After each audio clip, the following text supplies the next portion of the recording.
पूज्य महाराज जी का स्वागत सम्मान अभिवादन करेंगे, वो आपका अभिवादन स्वीकार करेंगे।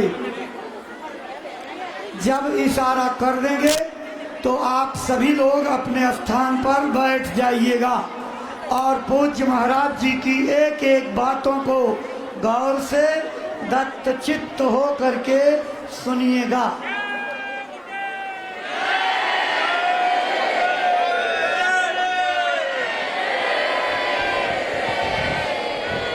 अपने गुरु महाराज के श्री चरणों में श्रद्धा सुमन, कोई चीज फेंकिए नहीं, कोई चीज फेंकिए नहीं, श्रद्धा सुमन अर्पित करके दया कृपा सभाल की याचना करते पूज्य महाराज जी।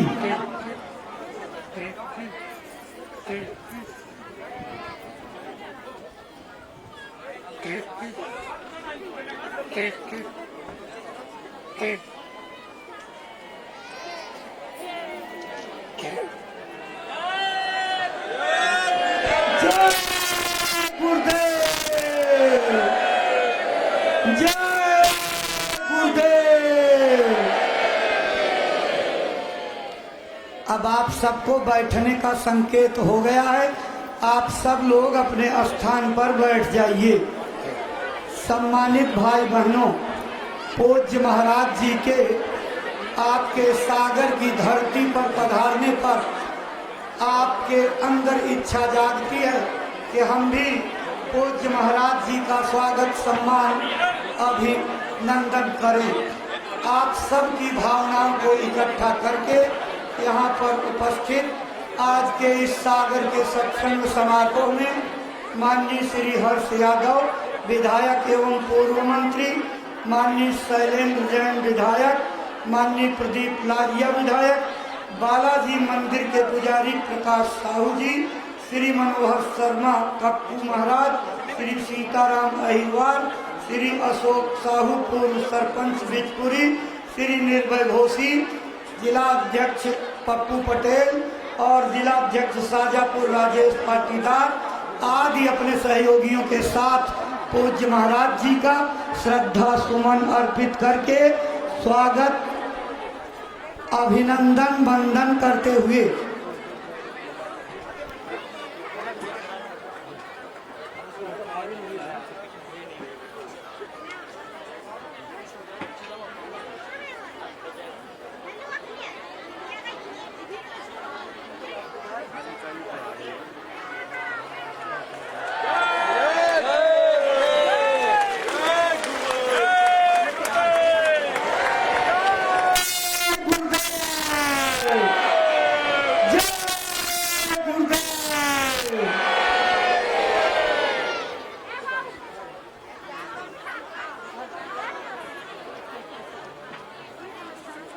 प्रेमी भाई बहनों, स्वागत की इसी श्रृंखला के बाद पूज्य महाराज जी के अभिनंदन वंदन के बाद पूज्य महाराज जी अपने गुरु महाराज का संदेश लेकर के आए हुए हैं। पूज्य महाराज जी के पावन चरण कमलों में श्रद्धा से ये प्रार्थना करते हैं कि गुरु महाराज का वो संदेश जो मथुरा आश्रम से संकल्प बना करके चले हैं, अपनी अमर वाणी से प्रेमी भाई बहनों को सुनाने समझाने की कृपा करें, ताकि प्रेमी भाई बहन अपने जीवन की अनमोल सांसों का उपयोग करते हुए अपने मानव तन को सफल, सार्थक और कामयाब बना सकें। परम श्रद्धेय पूज्य महाराज जी।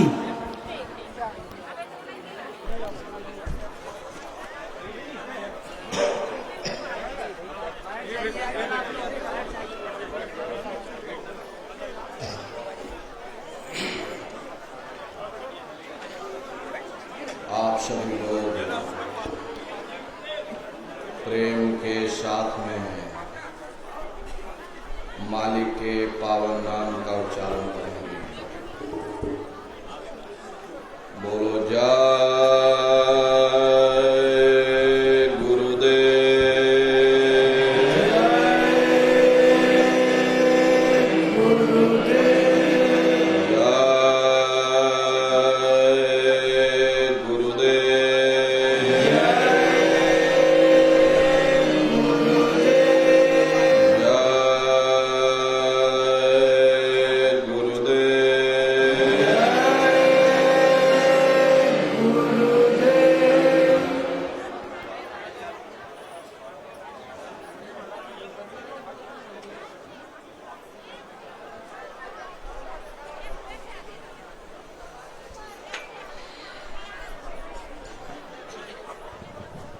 सर्वत्र विराजमान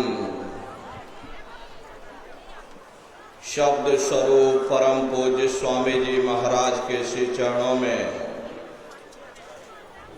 कोटि कोटि नमन प्रणाम करते हुए इस सत्संग समारोह में पधारे हुए सभी सत्संगी धर्म प्रेमी भाई बहनों को सादर जय गुरुदेव। प्रेमी भाई बहनों, हम आप परम सौभाग्यशाली हैं कि ऐसे कलिकाल में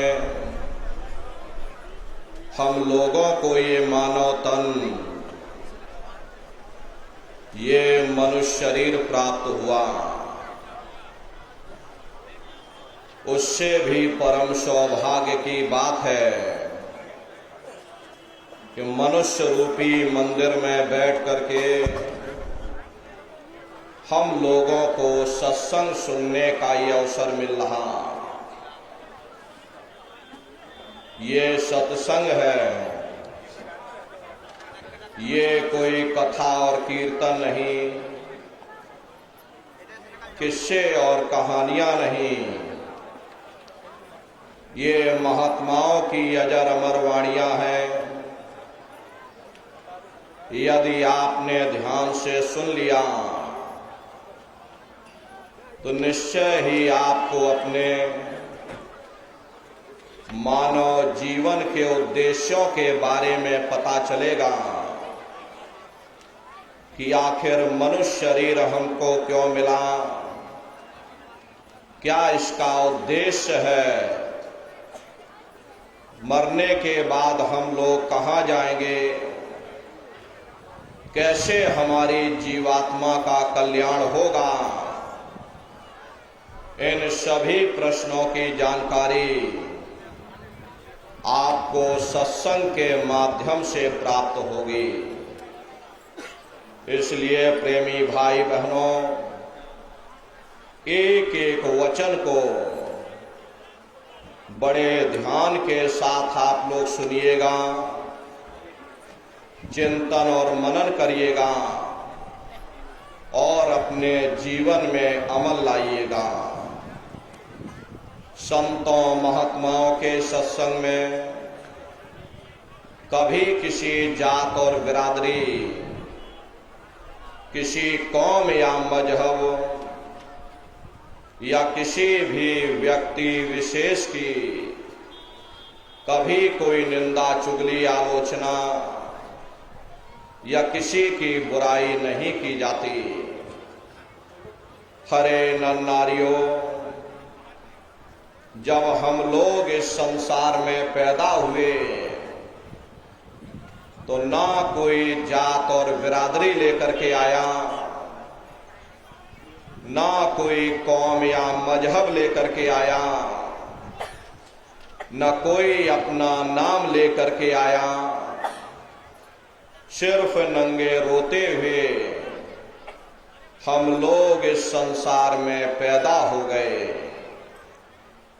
बाद में जो औजार उस परम पिता परमात्मा ने बख्शे,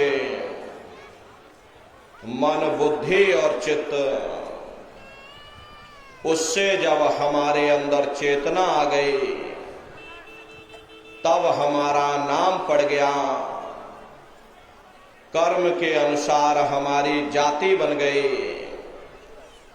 धीरे धीरे हमारा फैलाव दुनिया में होता चला गया।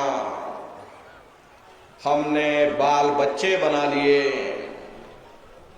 हमने रिश्ते नातेदार बना लिए, हमने कुटुंब परिवार वाले बना लिए, हमने जमीन और जायदाद हासिल कर ली और इसको अपना समझ करके हम आप यहीं पर बैठ गए। फिर जब जाने का वक्त आया, फिर आपको यहां से खाली हाथ भेज दिया गया। ना आपके साथ आपका नाम गया, ना आपके साथ जात और बिरादरी गई, ना आपके साथ ये जमीन और जायदाद गई। जिस छाया को प्राप्त करने के लिए आपने अपना पूरा जीवन गुजार दिया, तो ना माया हाथ में आई और ना छाया हाथ में आई, खाली हाथ आए थे और खाली ही हाथ आपको यहां से वापस भेज दिया गया। कहने का मतलब ये है कि उस परम पिता परमात्मा ने अति दया और कृपा करके आपको ये मनुष्य शरीर दे दिया और आपको स्वतंत्र कर दिया गया कि भाई मैंने तुमको ये मनुष्य शरीर दिया है तुम्हारी जीवात्मा के रहने के लिए। मैं तुम्हारी जीवात्मा को इस मनुष्य शरीर में बंद करता हूं। तुम मेरे मकान के द्वारा उस मालिक की भक्ति करके अपनी जीवात्मा का कल्याण करा लेना। मैंने कुछ समय के लिए तुमको ये किराए का मकान दिया है। जब समय पूरा होगा मैं अपने सिपाहियों को भेजूंगा, उस समय पर तुम मेरे मकान को खाली कर देना। उस समय न जमीन जायदाद काम आएगी, न जात और बिरादरी काम आएगी।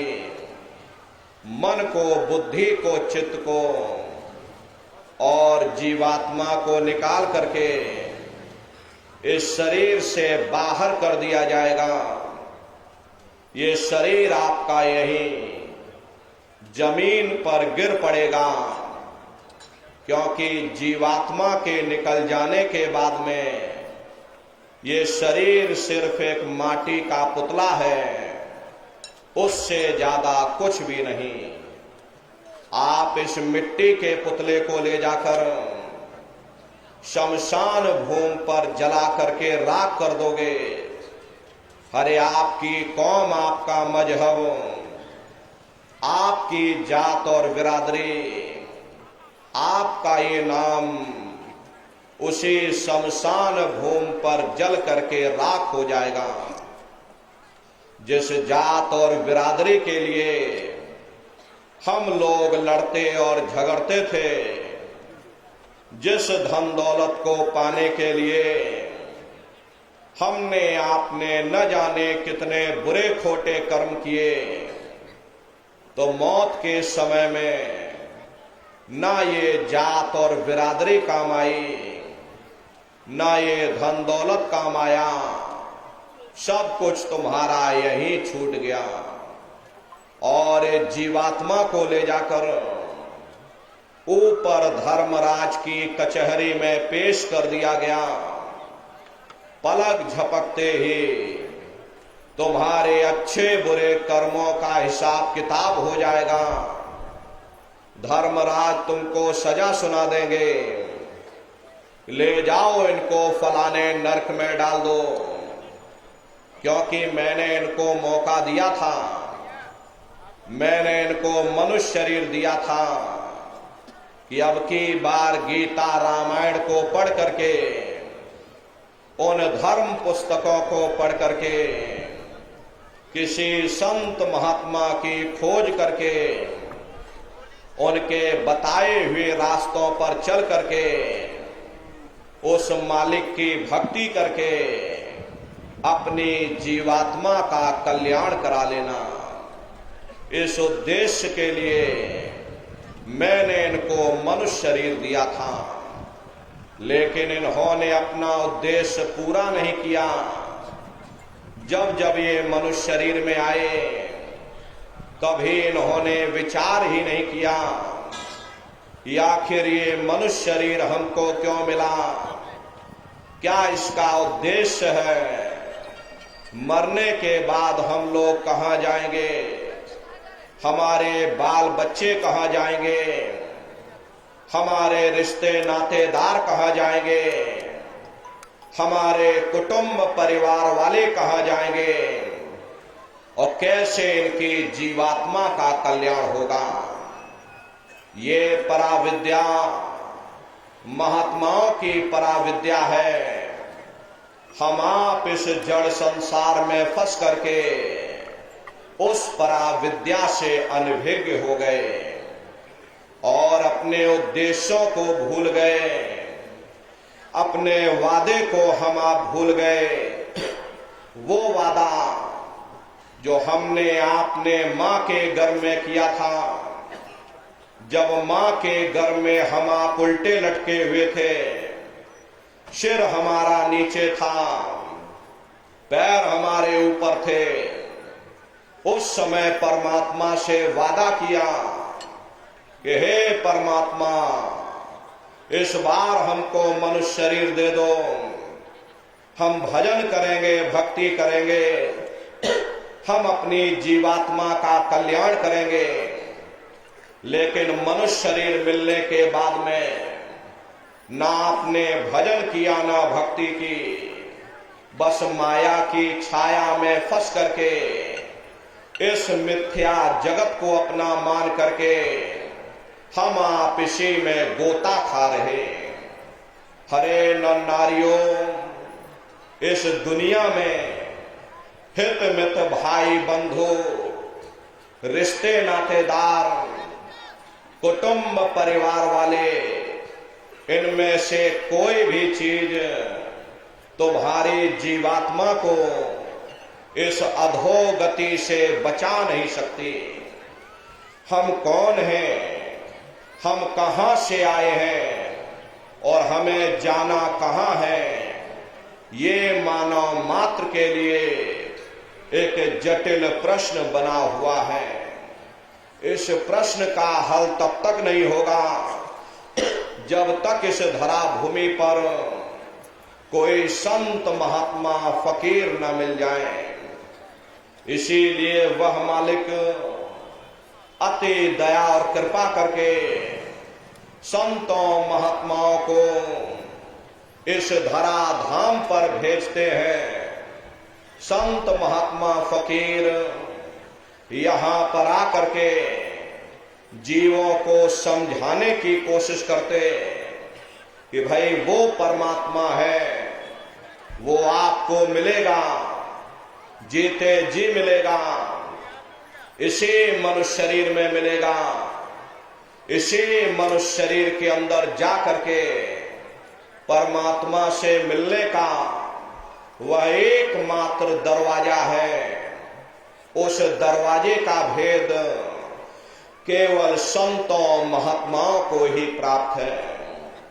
ये दुनिया के लोग, दुनिया की आवाम जनमानस भौतिकता के ज्ञान को पढ़ करके अहंकार में डूबे रहते हैं कि हमसे बड़ा कोई ज्ञानी नहीं।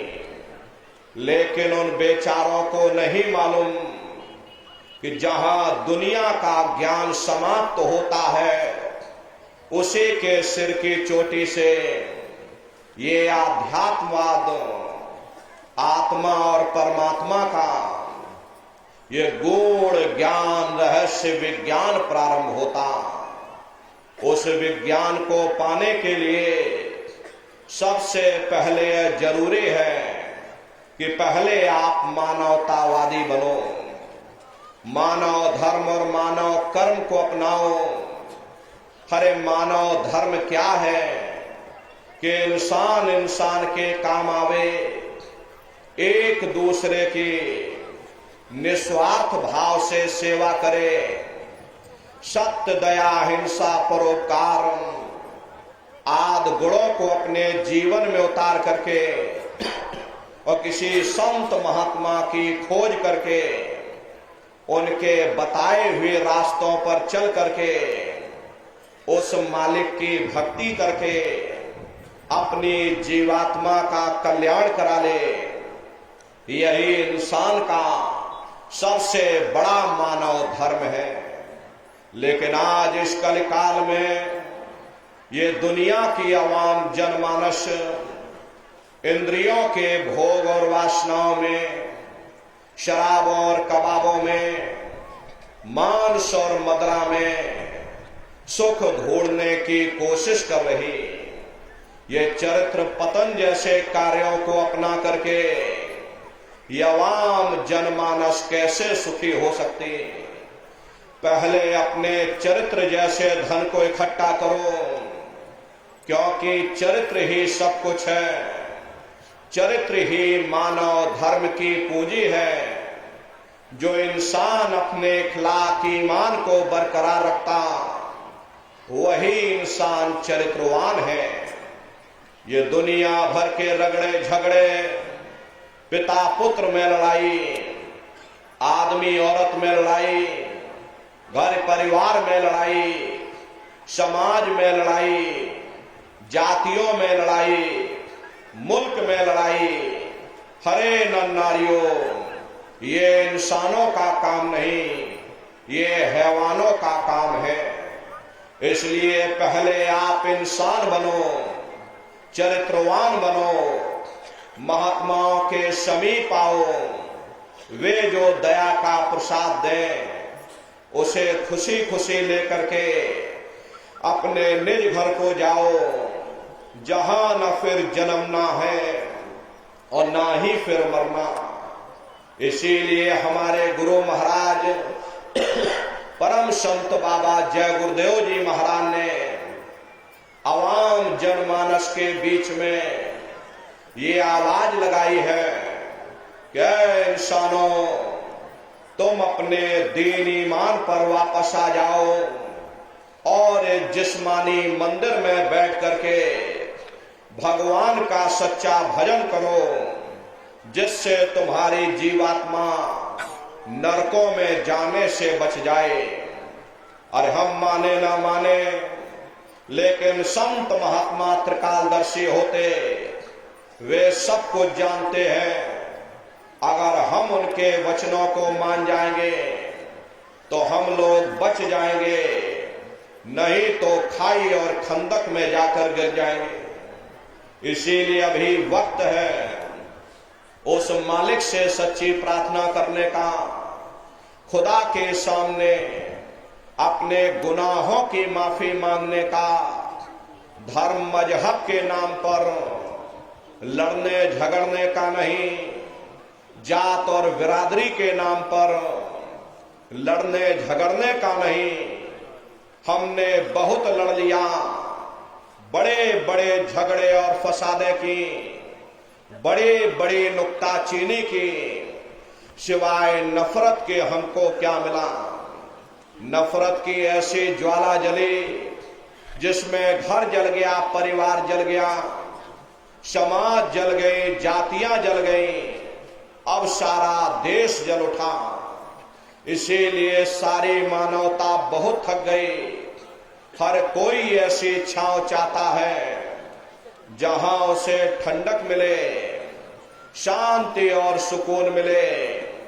ये सब वही मिल सकते हैं जहां शांति के संदेश होते, सुकून के संदेश होते, मानव धर्म और मानव कर्म के संदेश होते।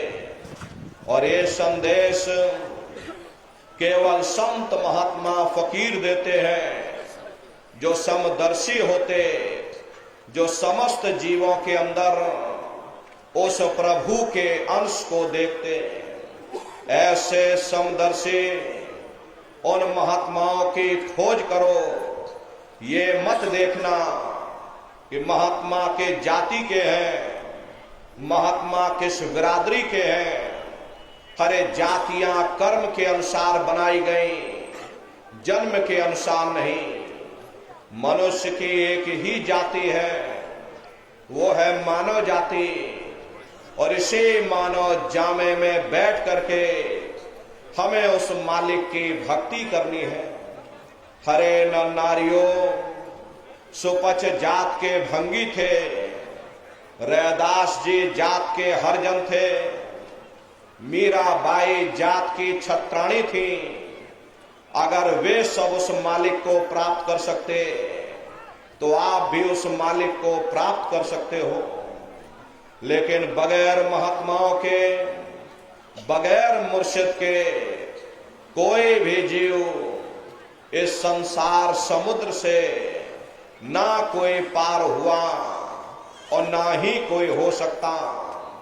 ये समुद्र ऐसा है जिसके ना इस किनारे का पता ना उस किनारे का पता कोई नहीं जान सकता। ये दुनिया कब बनी, कितनी बार प्रलय और महाप्रलय हो गई, लेकिन इतना जरूर मालूम है कि जिस दिन से दुनिया बनी है हम लोग यहीं पर भटका खा रहे। अगर इधर से हवा चली तो नैया हमारी उधर चली गई, और अगर उधर से हवा चल गई तो हमारी नैया डगमगाते हुए इधर चली गई। न जाने कितने युग और कल्प बीत गए, लेकिन हमारी ये नैया आज तक इस भवसागर से किनारे नहीं लगी। इसलिए नर नारियों, सौभाग्य से वक्त का इतना बड़ा वरदान आपको मिला, ये मानव तन आपको मिल गया। न जाने किस महात्मा की दया हो गई, न जाने कौन से जन्म जन्मांतरों के शुभ पुण्य कर्मोदय हो गए जो आपको ये मनुष्य शरीर मिल गया। हरे अब की बार मौका मिल गया है, समय रहते हुए अपनी जीवात्मा के कल्याण के लिए थोड़ा बहुत विचार करिएगा, वरना ये समय तुम्हारा निकलता चला जा रहा। हरे मिले नर देह यह तुमको, बनाओ काज कुछ अपना, पचो मत आए जग में, जानियो रैन का सपना। हरे नर नारियों, जैसे रात में हम लोग स्वप्न देखते हैं, हालांकि उस समय पर हमें स्वप्न सच मालूम पड़ता, असली प्रतीत मालूम होता, लेकिन जब हम सुबह उठते हैं, जब हमारी आंखें खुलती हैं, तब हमें होश आता कि नहीं भाई, हम तो स्वप्न देख रहे थे, ये सब भ्रम है। ठीक उसी प्रकार से ये दुनिया भी 10, 20, 100 साल का स्वप्न है। अब आप कहोगे हम जाग रहे, परंतु प्रेमी भाई बहनों, ऐसा हरगिज नहीं है। जिस दिन मौत का वक्त आएगा, हरे आप रोगे, हाय हाय करके चिल्लाओगे कि हाय हमने सारी जिंदगी यूं ही स्वप्न में गुजार दी, जागने का समय तो अभी आया, जो कुछ करना है अभी करना। लेकिन प्रेमी भाई बहनों, अब पछताए होत क्या, जब चिड़िया चुग गई खेत। महात्मा प्रेम से जीवों को समझाते कि भाई देह और ग्रह सब झूठा, भरम में काहे को खपना, ये घर बार हमारा अपना नहीं, हरे पराया देश है, ये सराय खाना है, ये मुसाफिर खाना है, ये शरीर भी तुम्हारा अपना नहीं, ये भी काल का पिंजरा है, किराए का मकान है, पराया मकान है। किसी को 40-50 साल के लिए मिला, किसी को 80-90, 100 साल के लिए मिल गया। हरे जितने जितने श्वास उस मालिक ने बख्शे हैं, उसे भुगतने के बाद में हमें शरीर को यही छोड़ जाना। श्वास उद्धारा नित्य ही जारी, एक दिन खाली चाम। हरे प्रेमी भाई बहनों, एक तालाब पानी से चाहे कितना भी क्यों ना भरा हो, आप एक छोटी सी नाली काट कर खोल दीजिए तो सारा पानी ही तालाब से बाहर निकल जाएगा। ठीक उसी प्रकार से हमारा ये शरीर भी श्वासों का भंडार है। जब तक श्वासों का भंडार जारी है, हम दुनिया के कामकाज में फंसे हुए, दुनिया के कारोबार में उलझे हुए, लेकिन जिस वक्त ये श्वासों का भंडार खाली होगा, हरे टेलीफोन खड़क जाएंगे, तार पहुंच जाएंगे, संदेश पहुंच जाएंगे, सब रिश्ते नातेदार, सब कुटुंब परिवार वाले, सब अड़ोस पड़ोस वाले मिनटों सेकंडों में इकट्ठा हो जाएंगे। हरे प्रेमी भाई बहनों, मामूली कष्ट नहीं होता, मौत के समय में घनघोर पीड़ा होती है। सहजो बाई ने उस पीड़ा को बयान किया कि सहजो मोती आइया, अंगे अंग दिया तोड़, और हिया जरे छाती फटे, उठे पीर घन घोर। गुरु महाराज सत्संग में फरमाते थे कि जैसे 1,00,000 बिच्छू एक साथ हमारे जिस्म पर डंक मारे, उससे भी लाखों करोड़ों गुना ज्यादा मौत के समय में दर्द होता है। जब मृत्यु आती है तो किस तरह से प्राण निकलते, प्राणों के निकलने की क्या प्रक्रिया होती है, जरा उसे भी आप लोग समझ लीजिए। देखो प्रेमी भाई बहनों, जैसे संसार में महाप्रलय आती, महाप्रलय के समय क्या होता, सबसे पहले पूरी पृथ्वी ढह जाती। ये पृथ्वी पानी में घुल करके और पानी बन जाती है। मानव सृष्टि की प्रलय एक बड़ी कयामत है और शरीर की प्रलय एक छोटी कयामत है। तो जैसे ही मौत आती है, सबसे पहले गुदा चक्र टूटता है। सिमटत भास श्वास उठ जावे, प्राण पति जम सिमट समावे। उस समय हमारी श्वासें रुक जाती, शरीर की चेतना पीछे सिमटने लगती। तो सबसे पहले गुदा चक्र ही टूटता, क्योंकि गुदा चक्र में पृथ्वी का वास होता है। गुदा चक्र टूट करके ऊपर इंद्रिय चक्र में समा जाता। इंद्रिय चक्र में जल का वास होता, यानी जल ने पृथ्वी को घोल दिया। फिर जब इंद्रिय चक्र टूटेगा तो ऊपर नाभि चक्र में समा जाएगा। नाभि चक्र में अग्नि का वास होता, यानी अग्नि ने फिर जल को सुखा दिया। ये नीचे से सिमटाव होता है। फिर जब ये नाभि चक्र टूटेगा तो हृदय चक्र में समा जाएगा। हृदय चक्र में वायु का वास होता, यानी वायु ने अग्नि को अपने में समाहित कर लिया और इस तरह से वायु आकाश में उड़ गई। जब यह कर्म कलाई उपजावे, बुद्धि सुरत की आन दबावे।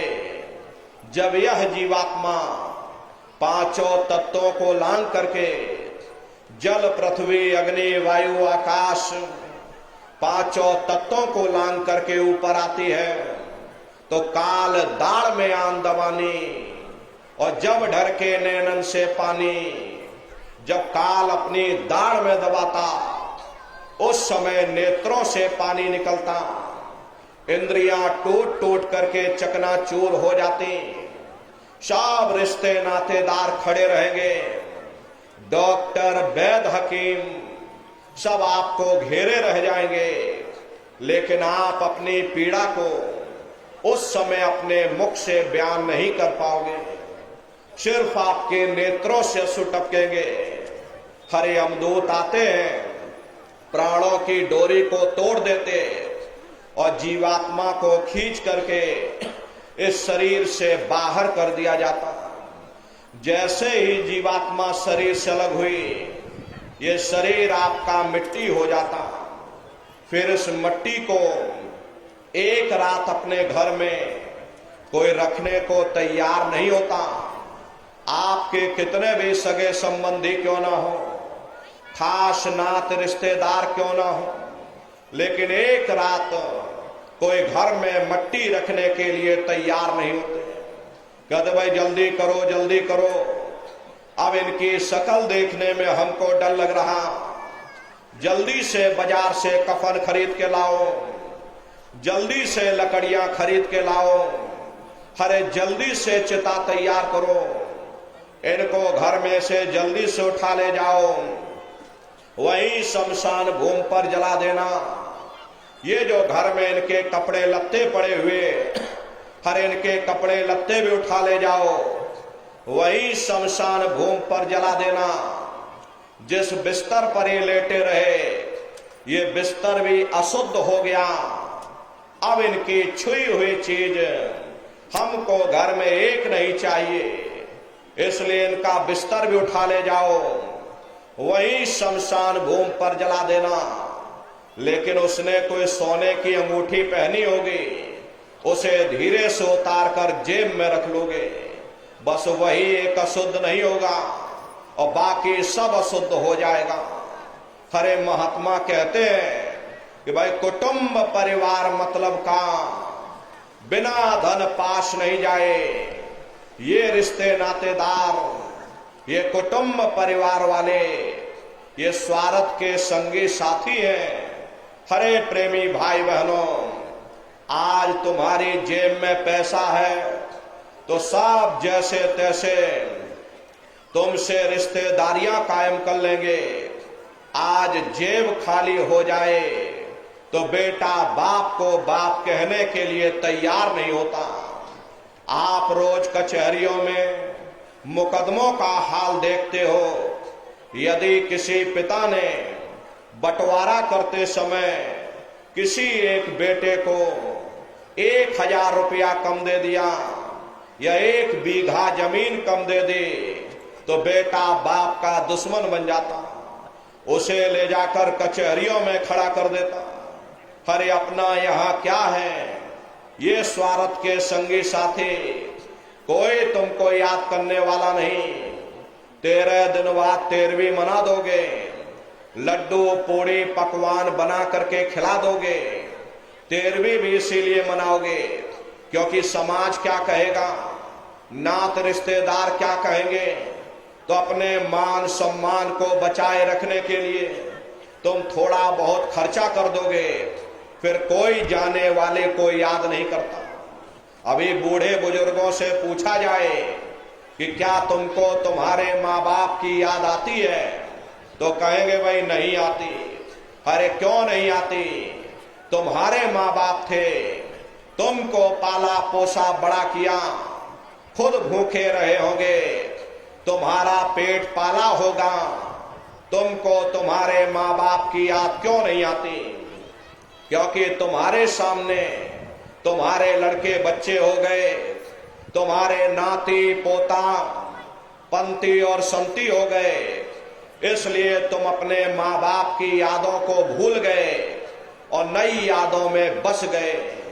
ऐसे ही प्रेमी भाई बहनों, एक दिन सब तुमको भी भूल जाएंगे, कोई किसी को याद करने वाला नहीं। ये कहानी तो शमशान भूमि पर समाप्त हो गई।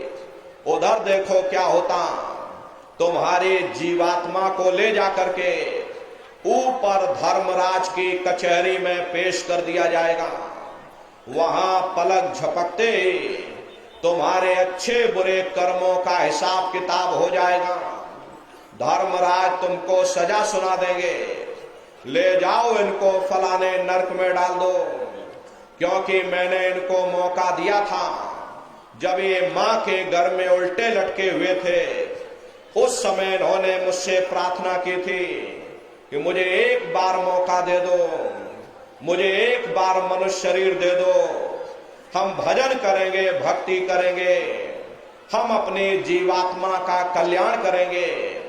मैंने इनकी प्रार्थना स्वीकार कर ली और मैंने इनको मनुष्य शरीर दे दिया और कह करके भेजा था कि भाई ये मनुष्य शरीर, ये किराए का मकान है, ये तुम्हारा अपना नहीं है।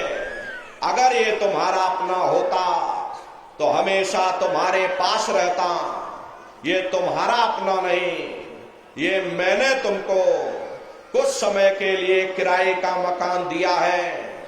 हाँ, तुम अपनी जीवात्मा को मेरे किराए के मकान में बैठा करके मालिक की भक्ति करके अपनी जीवात्मा का कल्याण करा लेना। मैंने कुछ समय के लिए तुमको ये किराए का मकान दिया, जब समय पूरा होगा मैं अपने सिपाहियों को भेजूंगा, उस समय पर तुम मेरे मकान को खाली कर देना। लेकिन इतना ध्यान रखना कि जैसा साफ सुथरा मैंने तुमको किराए का मकान दिया, वैसा ही साफ सुथरा तुम मुझको वापस लौटाना।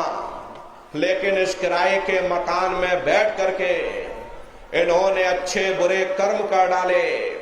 मेरे किराए के मकान को इन्होंने अपने कर्मों से गंदा कर दिया, इसलिए कर्मों की सजा इनको मिलेगी। ले जाओ, इनको फलाने नरक में डाल दो। अरे महात्मा कभी झूठ नहीं बोलते। महात्माओं ने जब साधना किया, साधना करके जब ऊपर गए, ऊपर जा करके जब उन्होंने नरकों का हाल देखा, तो हमारी आपकी जानकारी के लिए उन्होंने धर्म ग्रंथों में लिख दिया कि लोह के खम्भ तपक के माही, और जहां जीव को ले चिपटाई वहां लोहे के खंभे अग्नि से धधक धधक कर लाल हो रहे। ऐसे खोटे जीवों को उन खंभों में चिपटाया जाता। जीव हाय हाय करके तड़फता है। तड़फ तड़फ जीव जुलम बुखारी, और तपत खम्भ दुखी उपजे भारी। असहनी वेदना होती है, असहनी दुख दर्द होता। जीव वहां रोता चिल्लाता रहता। वहां कोई तुम्हारी पुकार सुनने वाला नहीं, कोई तुम्हारी दर्द भरी आवाज को सुनने वाला नहीं। हरे नर नारियों, ये दुर्दशा क्यों हो गई? क्योंकि हम लोग मनमुखी हो गए, मन के कहे पर चलने लगे। मन के कहे पर चल करके अच्छे बुरे कर्म करने लगे। कर्मों का ये जखीरा अंबार के अंबार हमने अपने सिर पर लाद लिए। आज उन्हीं कर्मों का भोग पा रहे। हरे महात्मा कहते हैं कि भाई नर के अनेक और है, कहाँ लग कहूं बखान, और दुख भोगते यह जीव जो जाने जो भोग समान। कहते भाई एक नरक नहीं, ऐसे वहां अनेकों अनेक नरक बने हुए। अलग अलग खोटे पाप कर्मों के वहां पर अलग अलग नरक बने हुए। ये जीव अपने अपने कर्म के अनुसार अनंतों अनंत युगों तक, वर्षों की बात नहीं कर रहे, अनंतों अनंत युगों तक जीव नरकों की यातनाएं भोगता रहता। और नरकों की यातनाएं भोगने के बाद में इसी जीवात्मा को सीधे मनुष्य शरीर नहीं दिया जाता, बल्कि इसे 4 खान 84 लाख योनियों में फिर डाला जाता। जैसे बच्चा होता है, बच्चा पहले कक्षा 1 पास करेगा, फिर कक्षा 2 में जाएगा। ऐसे वहां पर पूरा चैनल बना हुआ। नरकों की यातनाएं भोगने के बाद में इन्हीं जीवात्माओं को 4 खान 84 लाख योनियों में डाला जाता। ये 4 खान 84 लाख योनियां ये कोई मामूली योनियां नहीं होती। 4 खान का मतलब होता है अंडज पिंडज उपमज स्थावर। ये 4 खाने हैं। पहली श्रेणी पेड़ पौधों की आती, जिनके अंदर पानी का तत्व मौजूद होता है। कभी ये भी मनुष्य हुआ करते थे, लेकिन आज अपने कर्मों का भोग पा रहे एक जगह पर बेचारे खड़े हुए। दूसरी श्रेणी कीड़े मकोड़ों की आती है, जिनके अंदर पृथ्वी और अग्नि का तत्व मौजूद होता। तीसरी श्रेणी पंछियों की आती। चौथी चौपाई जानवरों की आती। 5वीं स्वयं इंसान की आती, जिसके अंदर 5 तत्व जल पृथ्वी अग्नि वायु आकाश 5 तत्व मौजूद होते। प्रेमी भाई बहनों, ये 4 खाने हैं, इनकी अलग अलग कुल 84 लाख योनियां होती हैं। अब आप पेड़ पौधों को देखिए तो नीम का पेड़ अलग है, आम का पेड़ अलग है, पीपल का पेड़ अलग है।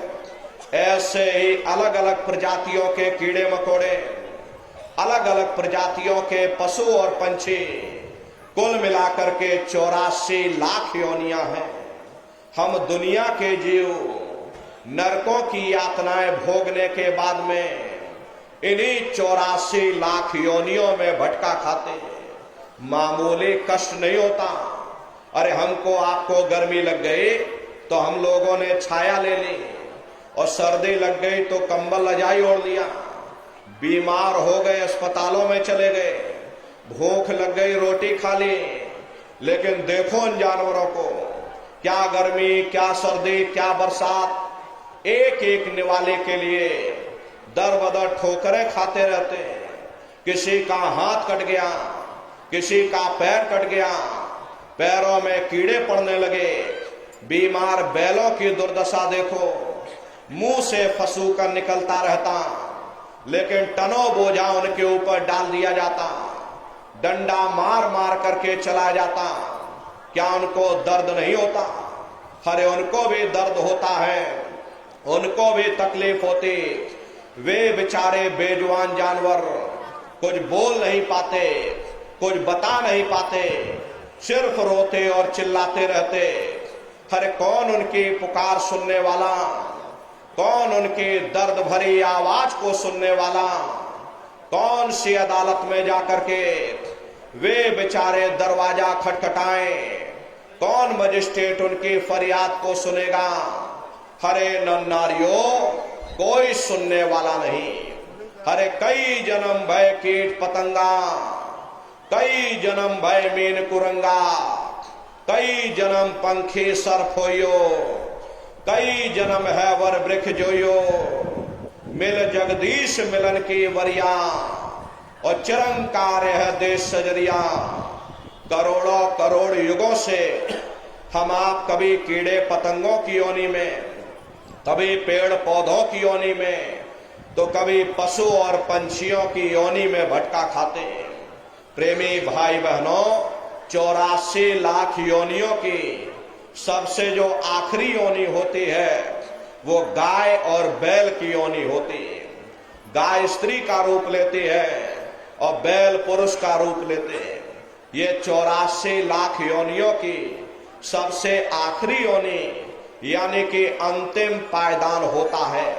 इसीलिए हमारे धर्म शास्त्रों में गाय और बैल को काटना निषेध किया गया, क्योंकि गाय और बैल न जाने कितने युगों से नरकों की यातनाएं भोगने के बाद में, 84 लाख योनियों में भटकने के बाद में, तब इनको गाय और बैल की योनि में डाला जाता। इसके बाद इनको मनुष्य शरीर मिलना होता। लेकिन यदि गाय और बैल को हम बीच में मार देंगे, काट देंगे, मान लो गाय बैल की उम्र 10 साल की है और 5 साल की उम्र में हमने किसी गाय बैल को मार दिया, तो बाकी बचे हुए 5 साल ये प्रेत योनि में भटका खाएंगे। 5 साल प्रेत योनि में भटकने के बाद में फिर जब इनको मनुष्य शरीर मिलेगा, ये बच्चे पैदा होंगे, तो यही बच्चे चिड़चिड़े स्वभाव के पैदा होंगे। इसीलिए हमारे धर्म शास्त्रों में गाय और बैल को काटना निषेध किया गया। तो ये गाय बैल की योनि ये 84 लाख योनियों की सबसे आखिरी योनि यानी कि अंतिम पायदान होता है। उसके बाद तब जाकर के हम लोगों को दोबारा फिर से मनुष्य शरीर प्राप्त होगा। इसीलिए कहा गया कि बड़े भाग्य मानुष तन पाया, बड़े ही सौभाग्य से हम लोगों को ये मानव तन मिला। बड़े से बड़े देवी देवता भी इस मानव तन को पाने के लिए तरसते हैं, क्योंकि 84 लाख योनियों से, उन नरकों से निकलने का केवल एक ही दरवाजा है, वह केवल मनुष्य का शरीर है। इसी मनुष्य मंदिर में बैठ करके हम उस मालिक की भक्ति कर सकते हैं। इसीलिए संतों महात्माओं ने इस पंच भौतिक शरीर को सच्चा हरि मंदिर कहकर याद किया कि हरि मंदिर यह शरीर है और ज्ञान रतन प्रकट होए, ये असली हरि मंदिर है। जब भी वो मालिक मिलेगा इसे हरि मंदिर के अंदर मिलेगा। इसे पंच भौतिक शरीर को ईसा मसीह साहब ने टेम्पल ऑफ लिविंग गॉड यानी जिंदा ईश्वर का मंदिर कहा। इसे पंच भौतिक शरीर को गुरु नानक साहब ने नर नारायणी देह कहकर याद किया। ये वो देह है जिसमें नारायण स्वयं विराजमान है। इसी पंच भौतिक शरीर को मुसलमान फकीरों ने कुदरती काबा कहकर याद किया। ये असली कुदरती काबा है। खुदा का दीदार जब भी होगा इसे कुदरती काबे के अंदर जाकर होगा। बाहर से आज तक न कभी किसी को परमात्मा मिला, न भविष्य में कभी मिल सकता। परमात्मा जब भी मिलेगा तुम्हें तुम्हारे अंदर मिलेगा। यही कबीर साहब ने लिखा कि जो तिल माही तेल है, जो चकमक में आप तेरा साईं तुझ में, और जाग सके तो जाग। जिस तरह तिल में तेल होता, पत्थर में अग्नि होती, ठीक उसी तरह से वो मालिक हरेक के घट घट में, हरेक के वजूद के अंदर बैठा हुआ। यही भीखा साहब ने फरमाया कि भाई भीखा भूखा को नहीं, सबकी गठरी लाल, और गिरह खोल नहीं जान से, ताते भय कंगाल। यानी उस परमात्मा ने इस शरीर के अंदर कोई कमी नहीं रखी, सबके अंदर नाम रूपी अमोलक दौलत रखी हुई। यही आपकी धर्म पुस्तकों में भी लिखा, अरे मोको का धोड़े रे बंदे, मैं तो तेरे पास में, और ना तीरथ में ना मूरत में, मैं तो हूं विश्वास में। ना मैं तीरथ में मिलूंगा, ना मैं मूरत में मिलूंगा, न अन्य किसी कर्म कांड में मिलूंगा। मैं जब भी मिलूंगा तो मैं तुम्हारे अंदर मिलूंगा। अब सवाल ये उठता है कि आखिर इस हरि मंदिर के अंदर जाकर के हम उस परमात्मा को कैसे प्राप्त करेंगे। इसके लिए संतों महात्माओं ने केवल 3 ही साधन बताए। साधन 3 सारे वर्णे, और साधन सब थोथे मान। इस कलयुग में उस मालिक को पाने के लिए संतों महात्माओं ने केवल 3 साधना बताई। पहला है सुमरन, दूसरा है ध्यान, और तीसरा है भजन। सुमरन कहते उस मालिक को याद करना, ध्यान कहते हैं दृष्टि को एकाग्र करना, और भजन कहते हैं कान में उंगली डाल करके उस शब्द को सुनना, उस नाम को सुनना जो मालिक के घर से आवाज आ रही। सुरत शब्द नाम की कमाई करना, सब जतन दूर अब धरना। कोई दूसरा उपाय करने की जरूरत नहीं। इस कलयुग में जितने भी महात्मा आए, कबीर साहब से लेकर के कबीर, नानक, दादू दरिया, भीखा, रविदास, पलटू जगजीवन, ईसा मूसा, मोहम्मद साहब, मीराबाई, सहजोबाई, चित्रकूट में गोस्वामी जी महाराज, जितने भी महात्मा आए, सभी महात्माओं की वाणी पढ़ करके देखिएगा।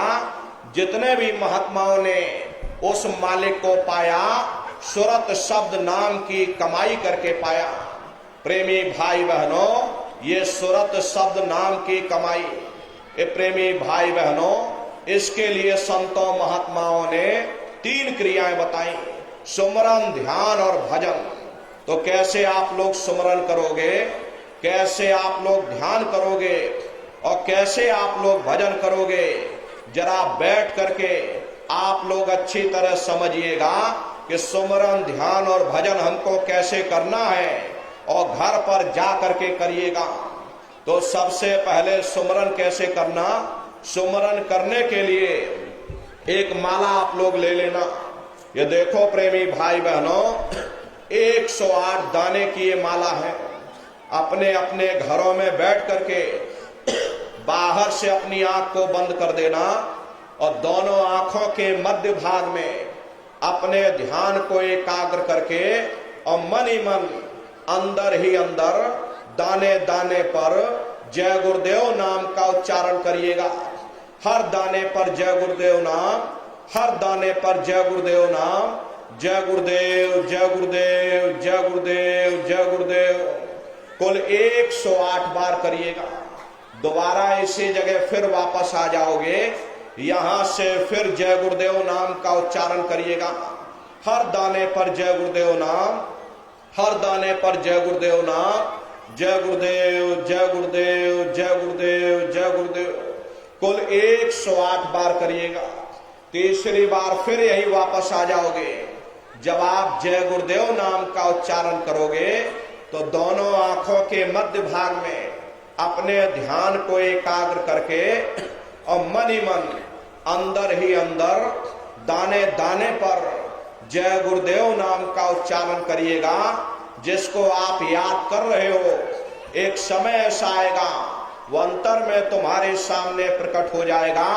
उसके स्वरूप को देख लेना, फिर उसी के स्वरूप को याद करके जय गुरुदेव नाम का सुमरन सभी नए प्रेमी भाई बहन करिएगा।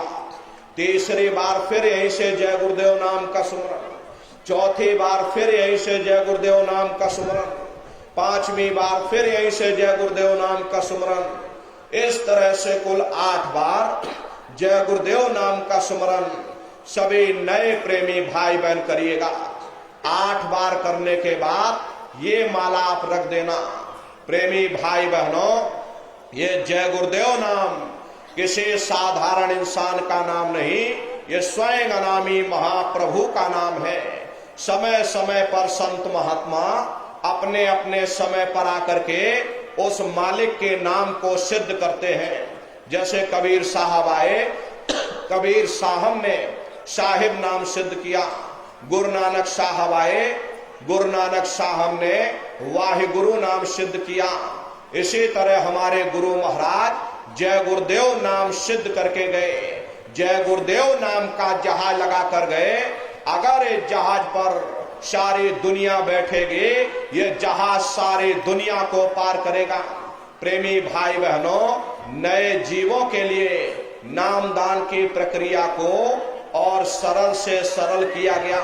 वरना बहुत से पुराने पुराने प्रेमी हैं, अगर उनसे पूछा जाए कि भाई जरा नाम रूप स्थान गाजे बाजे बता दो, वो तक भूल जाते।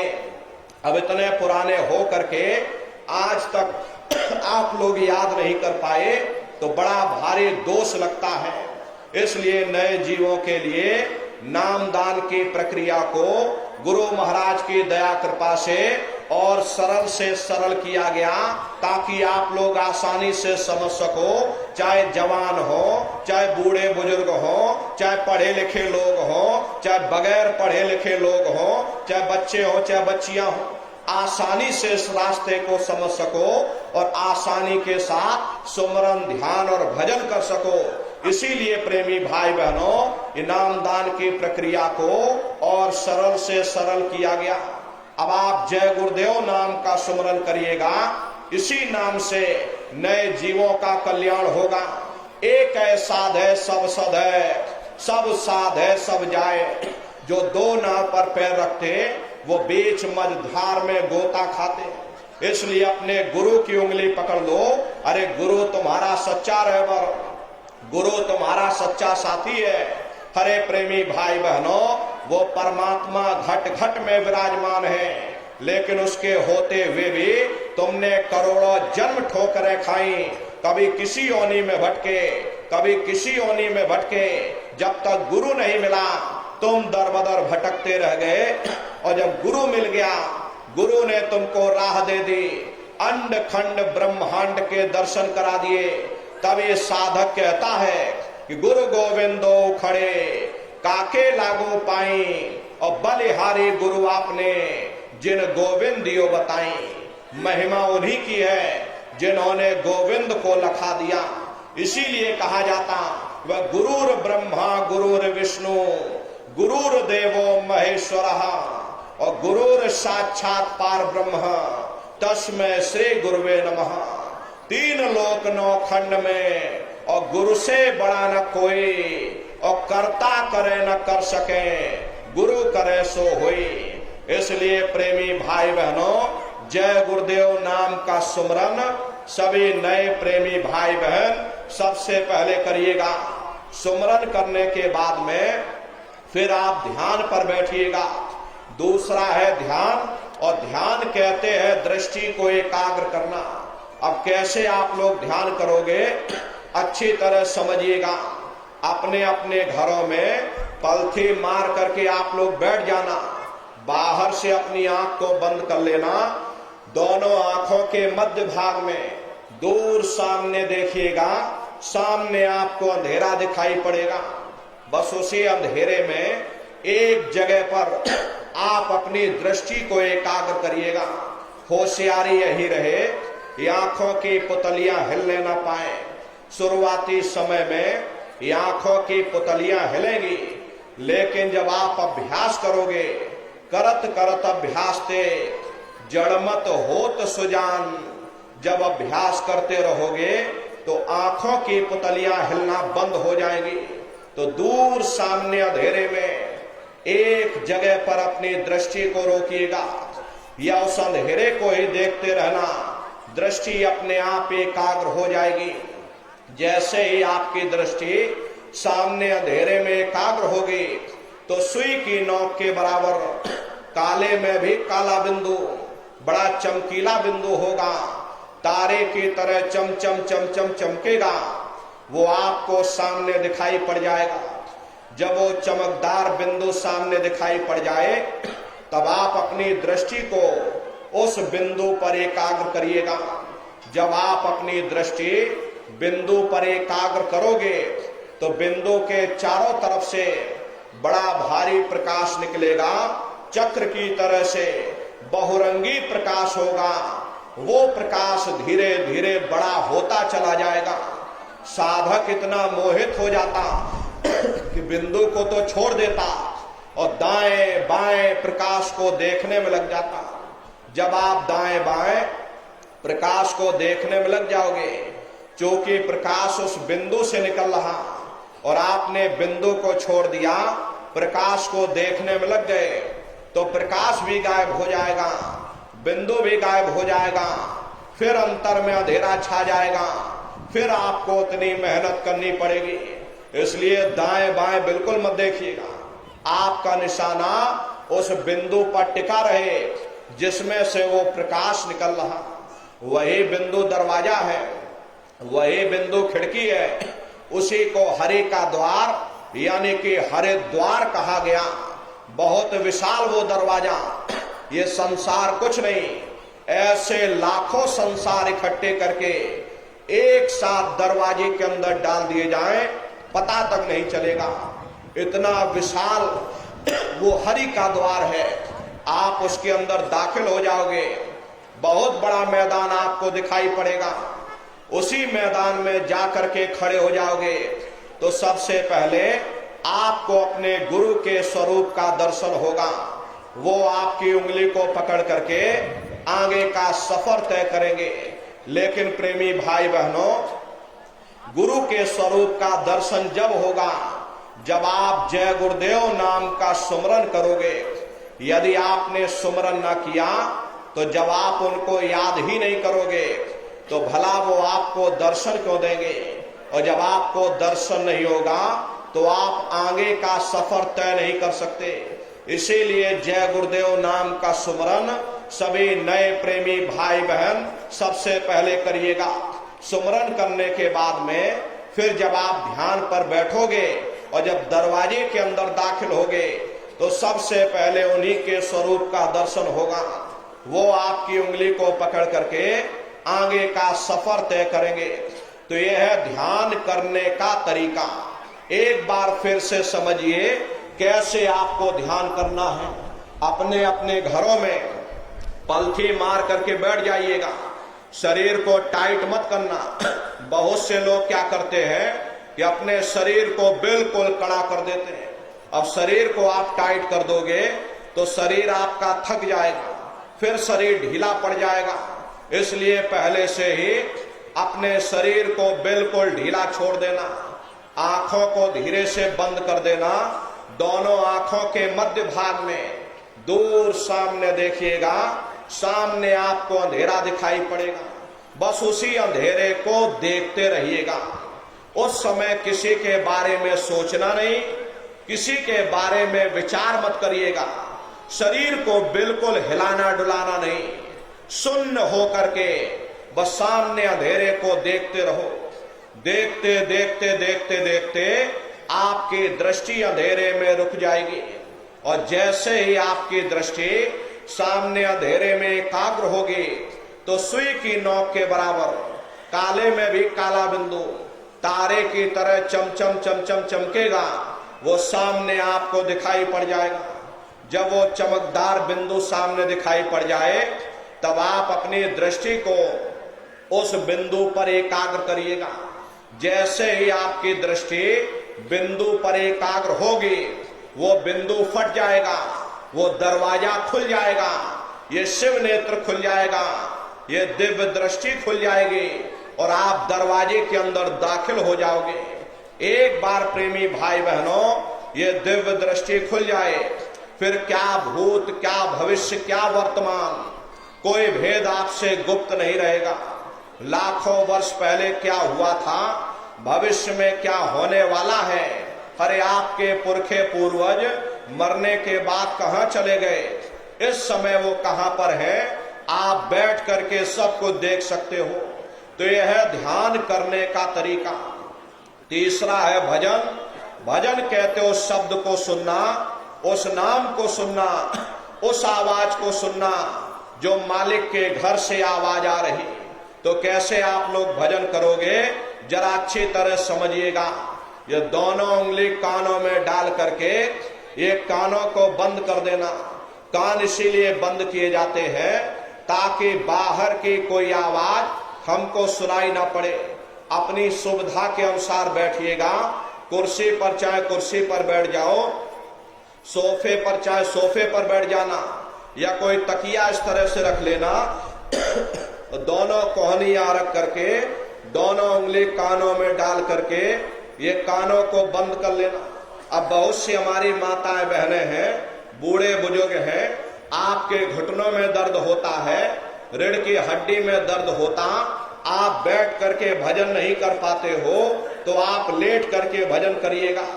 ऐसे सीधे लेट जाना और लेटे लेटे आंख और कान को बंद कर लेना। मतलब तो आंख और कान को बंद करना है, चाहे लेट कर करो या चाहे बैठ करके करो।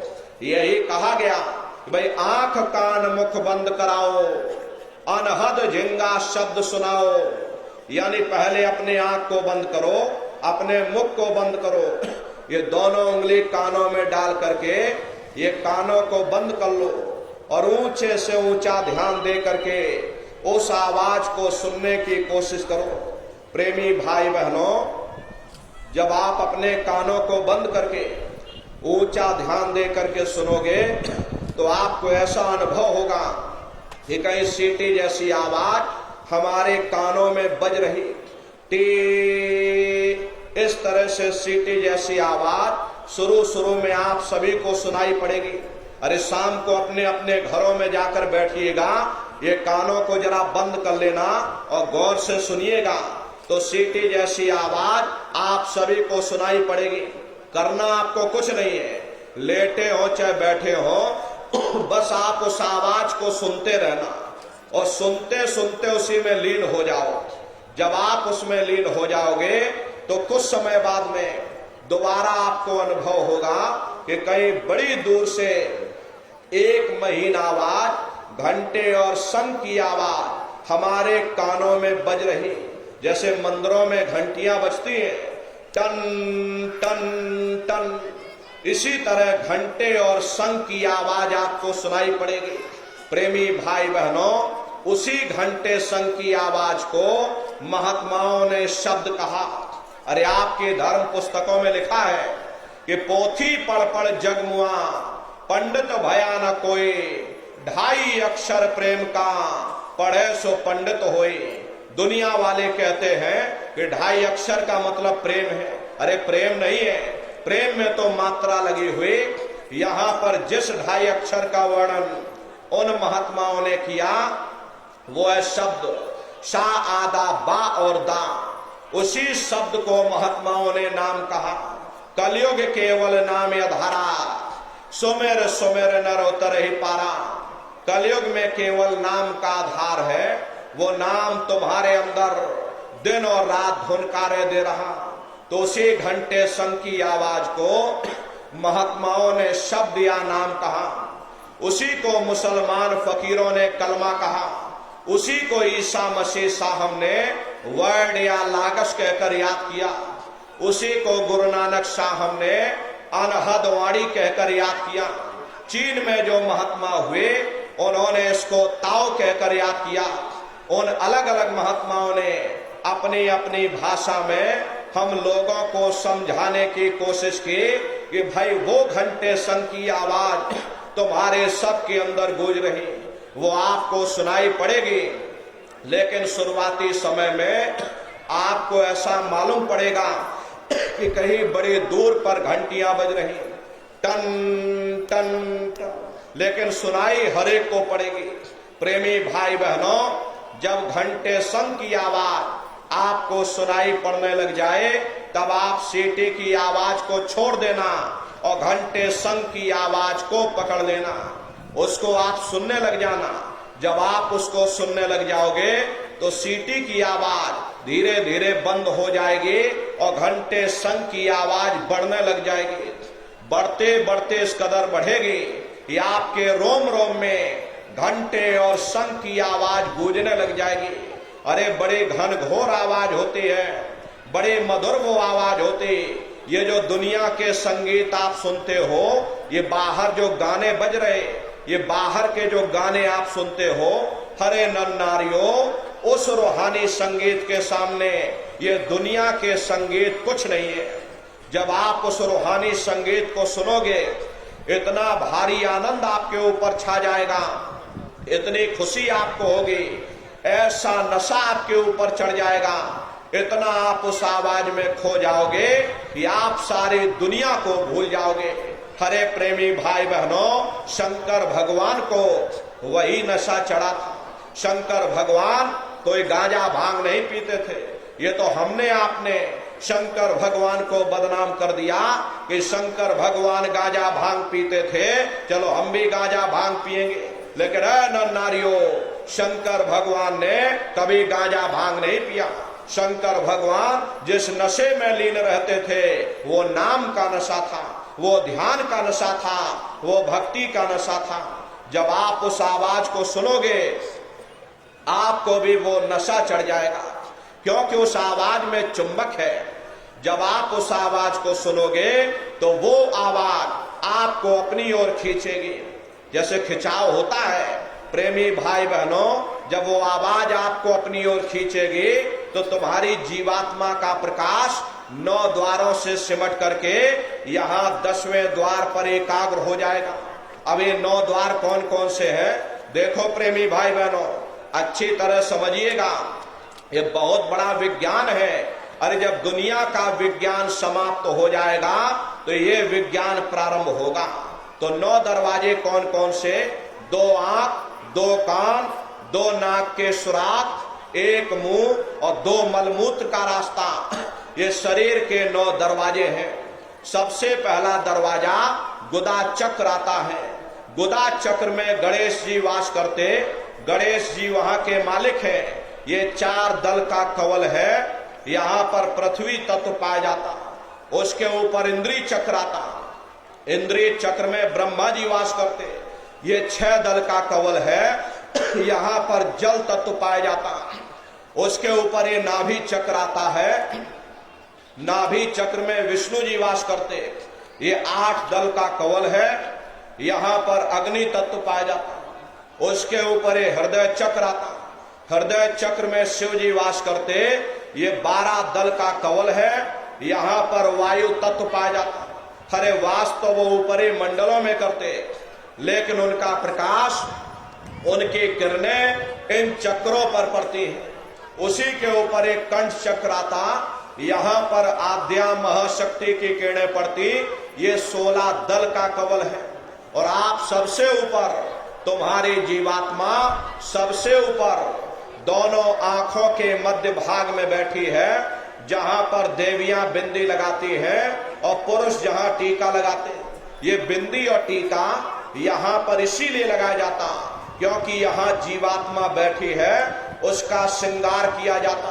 तो ये 10वां द्वार है जहां पर जीवात्मा तुम्हारी बैठी हुई। इसी 10वें दरवाजे पर बैठ करके जीवात्मा अपने प्रकाश को 9 दरवाजों में फैलाती है, जिससे आपका शरीर चलता है, आपके हाथ चलते, आपके पैर चलते हैं। जब आप भजन करोगे, घंटे शंख की आवाज को सुनोगे, तो उस आवाज में चुंबक है, वो आवाज आपको अपनी ओर खींचेगी। और जब खिंचाव होगा तो जीवात्मा का फैला हुआ प्रकाश 9 दरवाजों से सिमट करके यही 10वें दरवाजे पर इकट्ठा हो जाएगा।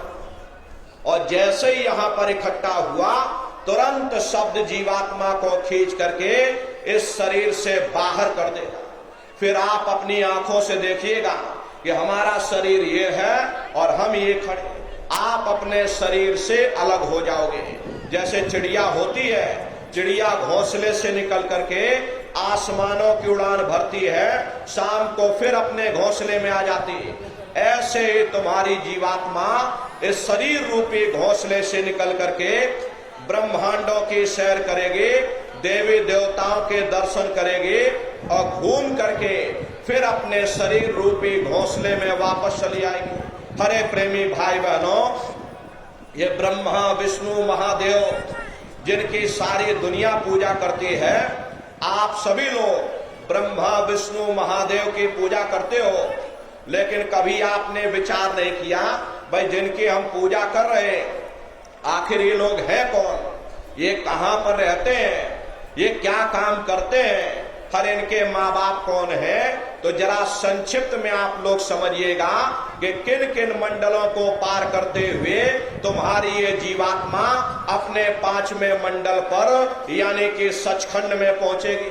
तो संक्षिप्त में आपको बताया जा रहा, क्योंकि अगर इसका वर्णन किया जाएगा तो लाखों वर्ष लग जाएंगे, एक लोक का वर्णन नहीं हो सकता। इतने विशाल विशाल लोक बने हुए, लेकिन संक्षिप्त में आपको बताया जा रहा, जब आप भजन करोगे और घंटे शंख की आवाज को पकड़ करके जब आप शरीर रूपी घोंसले से बाहर निकल जाओगे, तो उसी घंटे शंख की आवाज को पकड़कर यही जीवात्मा फिर ब्रह्मांडों की चढ़ाई करती है।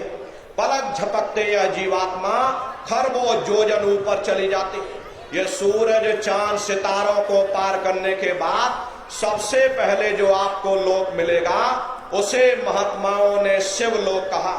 शिवलोक तमोगुणी स्थान है, वहां के मालिक शिव जी हैं, वो पार्वती जी के साथ उस लोक में विराजमान है।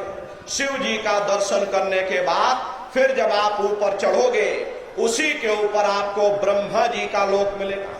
ब्रह्मा जी का लोक वो रजोगुणी स्थान है, वहां के मालिक ब्रह्मा जी हैं, वो गायत्री सावित्री और सरस्वती के साथ उस लोक में विराजमान है। ब्रह्मा जी का दर्शन करने के बाद फिर घंटे शंख की आवाज को पकड़ करके फिर जब आप ऊपर जाओगे, उसी के ऊपर आपको विष्णु लोक मिलेगा। विष्णु लोक वो सतोगुणी स्थान है, वहां के मालिक विष्णु जी हैं, उनका बड़ा मनमोहक स्वरूप है। उनके 4 भुजाएं हैं और चारों भुजाओं में शंख गदा पद्म और चक्र सुशोभित है। और आप क्षीर सागर में लक्ष्मी जी के साथ विराजमान हैं। ये तीनों देवता ब्रह्मा विष्णु और महादेव अपने अपने लोक में बैठ करके राज कर रहे हैं। अरे एक रचयिता है जो जीवों को रचता है, एक पालनहार है जो जीवों को पालता है, एक संहार करता जो जीवों को नष्ट कर देता। एक का काम है घड़े को बनाना, एक का काम है घड़े की सुरक्षा करना और एक का काम है घड़े को फोड़ देना। इनकी जो माता है वो आद्या महाशक्ति है। ब्रह्मा विष्णु महादेव लोक के ऊपर वो आद्या महाशक्ति का लोक आता। उसी लोक को पार करने के बाद सबसे पहले देश आपको मिलेगा, या यूं कह लीजिए कि पहली राजधानी आपको मिलेगी, जिसे महात्माओं ने साहस दल कवल कहा। वो राजधानी है ये ब्रह्मा विष्णु महादेव के जो लोक हैं, उस राजधानी के अंतर्गत आने वाले जिले हैं। जैसे आपके मध्य प्रदेश की राजधानी भोपाल है और ये सागर आपका जिला है, इसी तरह प्रेमी भाई बहनों वो सहस दल कवल राजधानी का जो मालिक है वो निरंजन भगवान है। ये ब्रह्मा विष्णु महादेव ये निरंजन भगवान के ही पुत्र हैं, और ये आद्या महाशक्ति ये निरंजन भगवान की अर्धांगिनी है। निरंजन भगवान स्वयं तीनों लोकों के मालिक हैं। उन्हीं को त्रिलोकीनाथ कहा जाता। हिंदू उन्हीं को परमात्मा कहते, मुसलमान उन्हीं को खुदा कहते, ईसाई उन्हीं को गॉड कहते। घंटे और शंख की आवाज जो हर इंसान के अंदर गूंज रही, वो आवाज उन्हीं के मुखार बिंद से हो रही। निरंजन भगवान का जो स्वरूप है वो ज्योति स्वरूप है। हजार बाती की अखंड ज्योति वहां पर बराबर जल रही। अरे हम आप मंदिरों में ज्योत जलाते हैं, ये तो नकल करते, इसमें तेल की जरूरत पड़ती, बाती की जरूरत पड़ती, लेकिन वो अखंड ज्योति वहां पर ऐसी जल रही जिसमें ना तेल की जरूरत है और ना बाती की जरूरत है। अरे पलटू साहब ने जिक्र किया कि उल्टा कुआ गगन में तिस्मे जरे चिराग और तिस्मे जरे चिराग, बिना रोगन बिन बाती और 6 ऋतु 12 मास जरत रहे दिन राती। सतगुर मिले जो होए ताहि की नजर में आवे और बिन सतगुर नहीं कोई वाह को दर्शावे। वो अखंड ज्योति ऐसी है जिससे पूरा ब्रह्मांड प्रकाशवान हो रहा। जितनी भी अवतारी शक्तियां आई, राम आए, राम को वहीं से नीचे उतारा गया। इसीलिए उस देश को अयोध्या नगरी भी कहा जाता।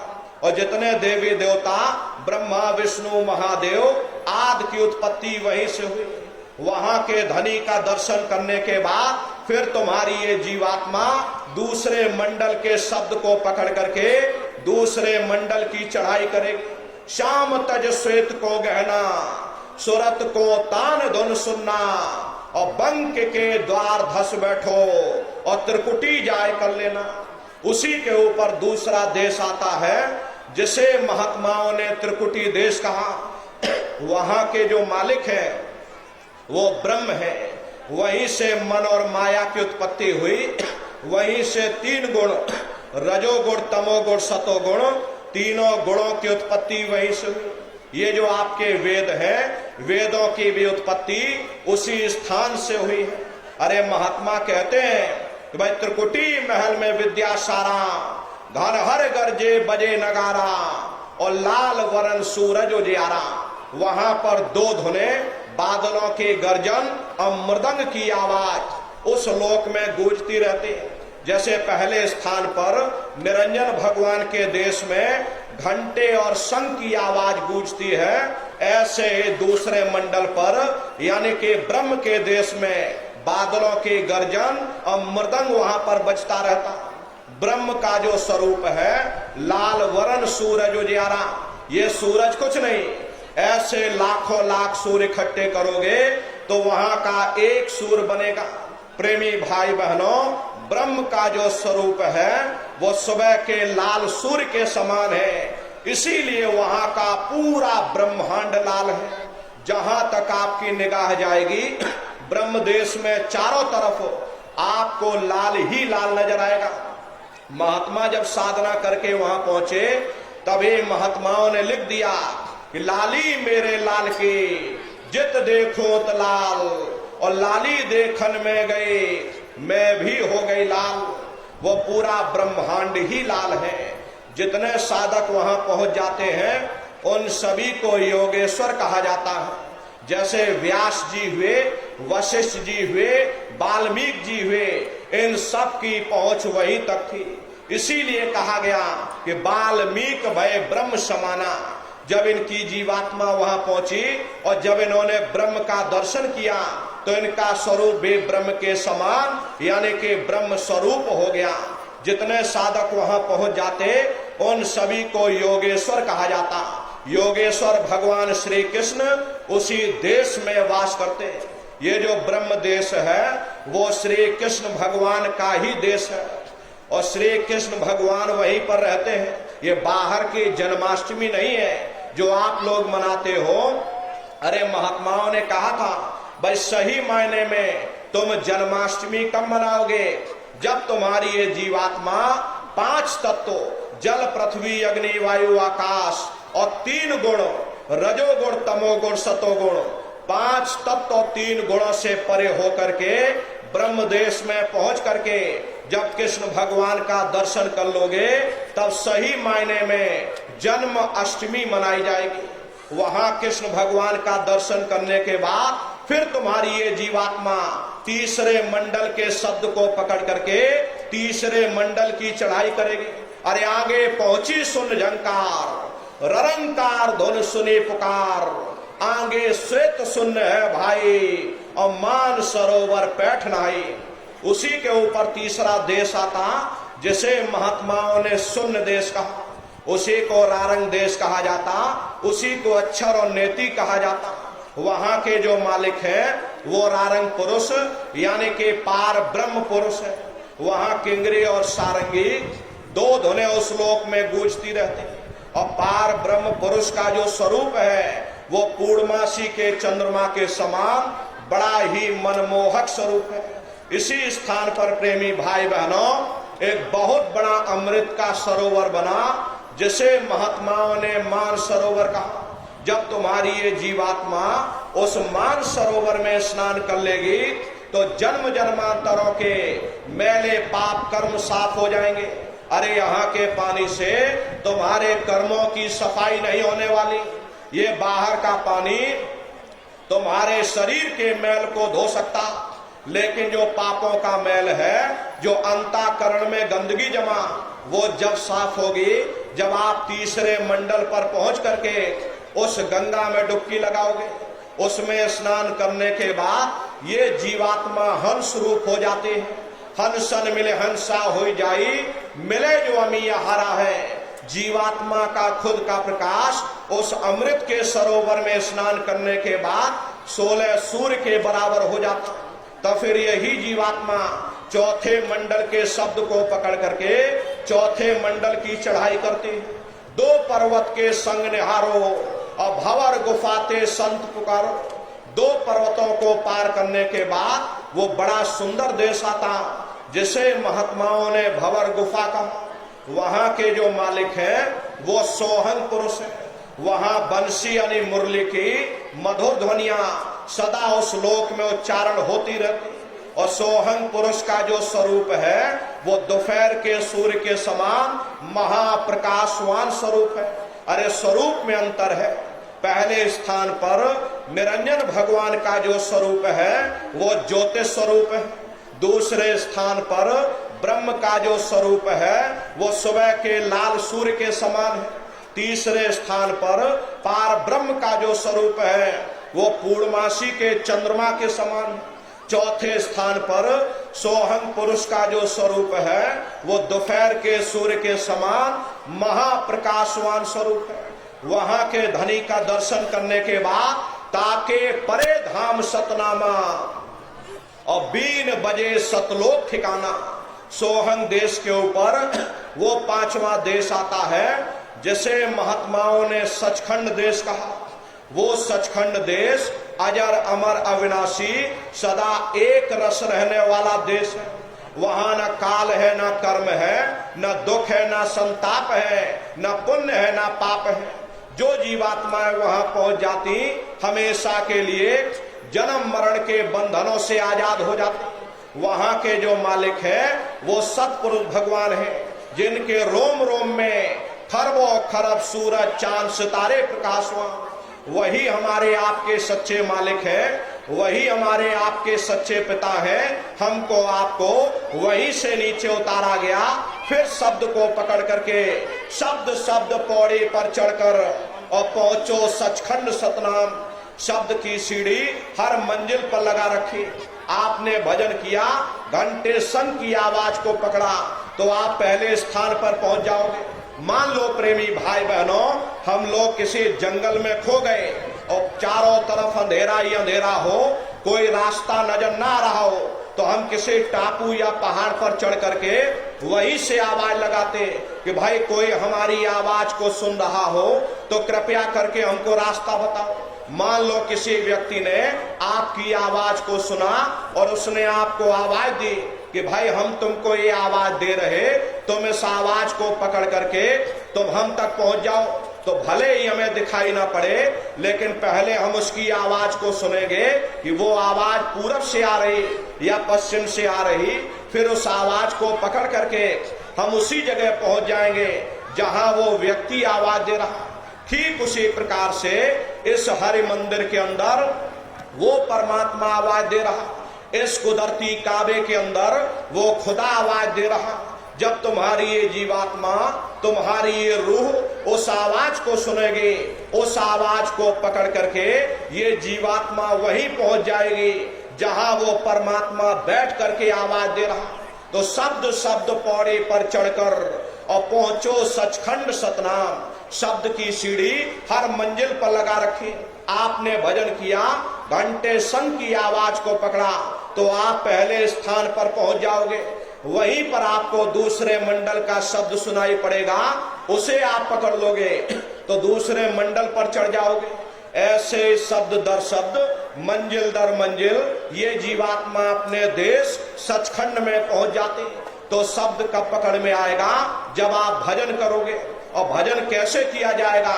एक बार फिर से आप लोग समझ लीजिए। ये आंख और कान को बंद करिएगा, लेकिन मन को रोकिएगा। ऐसे समय पर तुम्हारा ये मन जरूर भागेगा। अभी आप सत्संग में बैठे हो, शरीर तुम्हारा यहाँ बैठा, लेकिन मन तुम्हारा सारी दुनिया में भाग रहा। अब किसी को पानी पीने जाना है, मन पानी पीने पहुंच गया। कोई बाल बच्चों को घर में छोड़कर आया, मन बाल बच्चों में पहुंच गया। कोई दुकान दफ्तर छोड़ करके आया, मन दुकान दफ्तर में पहुंच गया। और कोई खेती बाड़ी छोड़ करके आया, शरीर यहाँ बैठा, लेकिन मन खेत में जुताई कर रहा। तो ऐसे भजन से कोई लाभ नहीं होने वाला। अरे जिन्होंने मार मंडाला उन्हीं को सूरमा कहना, बड़ा बैरी ये मन घट में, इसी का जीत ना कटना। अगर दुनिया में कोई हमारा दुश्मन है, वो केवल हमारा मन है। ये मन रूपी रावण कब मरेगा? जब 9 द्वारों पर फतेह हासिल करके तुम यहाँ 10वें द्वार पर चढ़ जाओगे, तब सही मायने में दशहरा मनाई जाएगी। ये बाहर की दशहरा नहीं है जो लकड़ी का रावण बना देते हो और फूंक फांक करके घर चले आते, कहते भाई हमने रावण मार दिया। अरे महात्माओं ने कहा था भाई सही मायने में तुम दशहरा कब मनाओगे? जब 9 द्वारों पर फतेह हासिल करके तुम यहाँ 10वें द्वार पर चढ़ जाओगे, तब सही मायने में विजयदशमी मनाई जाएगी। तब ये मन रूपी रावण मरेगा, तब तुम्हारी जीवात्मा, अरे इसी जीवात्मा को महात्माओं ने राम भी कहा। अरे आपके धर्म पुस्तकों में लिखा है, एक राम दशरथ का बेटा, एक राम घट घट में लेटा, एक राम का शकल पसारा, एक राम है सबसे न्यारा। एक वो राम है जो अयोध्या के वासी, एक राम घट घट में लेटे, यानी हमारी आपकी जीवात्मा जो हर एक के अंदर मौजूद है। महात्माओं ने कहा भाई एक वो राम है और एक राम का शकल पसारा, यानी पहले स्थान के मालिक वो निरंजन भगवान, जिनको दुनिया त्रिलोकीनाथ कहती है, जिनका ये पूरा पसारा पूरा संसार है। महात्माओं ने कहा भाई एक वो राम है और एक राम है सबसे न्यारा। 5वें स्थान के मालिक वो सतपुरुष भगवान जो हमारे आपके सच्चे पिता हैं। महात्माओं ने कहा भाई एक वो राम है। तो महात्मा तो उस राम की महिमा गाते। प्रेमी भाई बहनों, मोटी बात आप लोग पकड़िए कि भजन कैसे करोगे। तो ये आंख और कान को बंद कर लेना, ऊंचा ध्यान दे करके सुनिएगा। सीटी जैसी आवाज शुरू में आप सभी को सुनाई पड़ेगी, उसको पकड़ लेना सुनते रहना। कुछ समय बाद में दोबारा आपको अनुभव होगा कि कहीं बड़ी दूर से एक महीन आवाज, घंटे और शंख की आवाज हमारे कानों में बज रही। जब घंटे शंख की आवाज आपको सुनाई पड़ने लग जाए, तब आप सीटी की आवाज को छोड़ देना और घंटे शंख की आवाज को पकड़ लेना। एक बार प्रेमी भाई बहनों, आप उस आवाज को पकड़ लो, फिर वो आवाज आपको नहीं छोड़ेगी, खींच करके शरीर से बाहर कर देगी। तो रोज आना, रोज जाना, रोज ब्रह्मांडों की सैर करना, रोज देवी देवताओं के दर्शन करना, रोज राम के दर्शन करना और रोज कृष्ण के दर्शन करना। अरे अभी तो आप नकल में फंसे हो, असल पूजा नहीं है, अभी आप नकल में फंसे हो। अरे नर नारियों, अपनी बुद्धि से विचार करिएगा। ये बंबई में बैठे बड़े बड़े कलाकार, और कोई कलाकार राम बन जाता और कोई कलाकार कृष्ण बन जाता। बाजारों में उनके बड़े बड़े फोटो छप जाते, आप उनकी फोटो खरीद करके घर के कोने में टांग देते हो, सुबह शाम नहा धो करके पूजा आरती करते हो। अरे आप तो घर में उनकी पूजा कर रहे, वो बंबई में बैठकर मुर्गा मुर्गी खा रहे। अरे कितनी बड़ी अज्ञानता। महात्माओं ने कहा, भाई राम भी तुम्हारे अंदर है, कृष्ण भी तुम्हारे अंदर है। अरे चलो अंदर चलो, अंदर चल करके राम और कृष्ण का साक्षात्कार दर्शन दीदार करो। तो सुमरन, ध्यान और भजन, ये तीन क्रियाएं आपको बताई गई। रास्ता बिल्कुल सच्चा है, आप करोगे, आपको अनुभव होगा, दिखाई भी देगा और सुनाई भी पड़ेगा। लेकिन जो भी दिखाई सुनाई पड़े अपने अंदर हजम करिएगा। जितना हजम कर लोगे उतना रास्ता खुलता चला जाएगा। नागा मत करिएगा। हरे प्रेमी भाई बहनों, शरीर को आप लोग भोजन देते हो, सुबह दोपहर शाम खाते रहते, लेकिन कभी आपने विचार नहीं किया ये जीवात्मा जो जन्म जन्मांतरों से भूखे प्यासे बैठी, कभी आपने इसको भोजन नहीं दिया। अरे इसका भोजन शब्द है, इसका भोजन नाम है। अपना ये नियम बनाइए कि पहले हम अपनी जीवात्मा को भोजन देंगे, फिर अपने शरीर को भोजन देंगे। अगर ये नियम आपका बन गया तो आपका लोक भी बन जाएगा और परलोक भी बन जाएगा। हरे नर नारियों, मालिक को पाने के लिए तुम्हें घर बार छोड़ने की जरूरत नहीं है, तुम्हें बाल बच्चे छोड़ने की जरूरत नहीं, तुम्हें समाज छोड़ने की जरूरत नहीं, तुम्हें जात और बिरादरी बदलने की जरूरत नहीं। हरे प्रेमी भाई बहनों, ये जात पात के रगड़े झगड़े ये हमारे अपने नहीं है, ये सिर्फ हमारे मन की खुराफात है। आप सभी लोग बुद्धिमान हो, अपनी अपनी बुद्धि से आप सभी लोग विचार करिएगा। जब गुरु नानक साहब नहीं आए थे तब कोई सिख नहीं था, जब मोहम्मद साहब नहीं आए थे तब कोई मुसलमान नहीं था, जब ईसा मसीह साहब नहीं आए थे तब कोई ईसाई नहीं था, और पीछे लौटते चले जाओ तो केवल मनुष्य ही मनुष्य रह जाते। अरे ये रगड़े झगड़े किसने पैदा किए? ये हमने आपने पैदा किए। अरे कोई भी महात्मा यहाँ पर आकर के ना कोई कौम मनाने आता, ना कोई महात्मा यहाँ पर मजहब चलाने आते, ना कोई यहाँ पर पंथ चलाने आते, और ना ही आप हमारे हाथों में ये डंडे और तलवारें देने के लिए आते। अरे आप तो सच्चा मार्ग, सनातन मार्ग समझाने के लिए इस धरा भूमि पर शरीर रूप में अवतरित होते हैं। इसीलिए महात्मा कहते हैं कि वह जाति पात पूछा नहीं कोई, और हरि का भजे सो हरि का होई।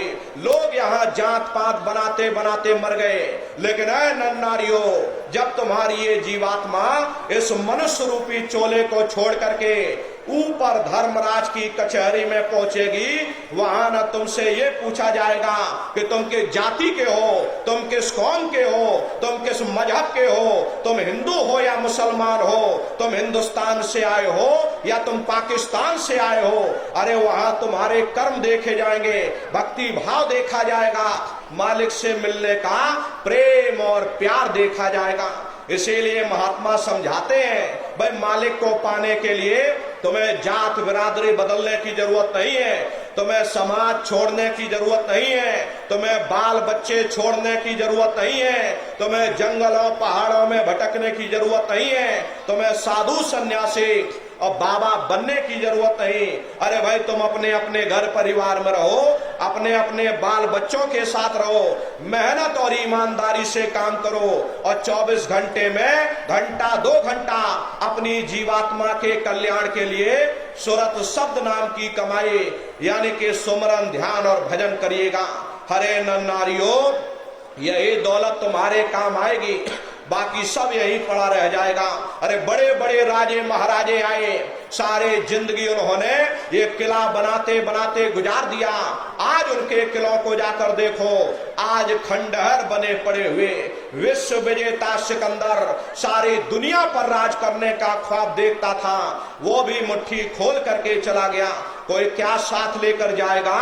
जो चीज तुम्हारे साथ में जाने वाली वो केवल मालिक की भक्ति है। इसलिए नर नारियों, वो दौलत कमा लो जो अंत समय में तुम्हारे काम आवे, वरना ये समय तुम्हारा निकलता चला जा रहा।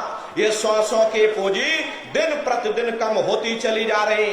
अरे हम लोग कहते हैं भाई हमारी उम्र बढ़ रही, अरे आपकी उम्र बढ़ नहीं रही, आपकी उम्र दिन प्रतिदिन घटती चली जा रही। एक समय ऐसा आएगा ये बुलबुला तुम्हारा फूट जाएगा, फिर ना जाने तुमको दोबारा मनुष्य शरीर मिले न मिले।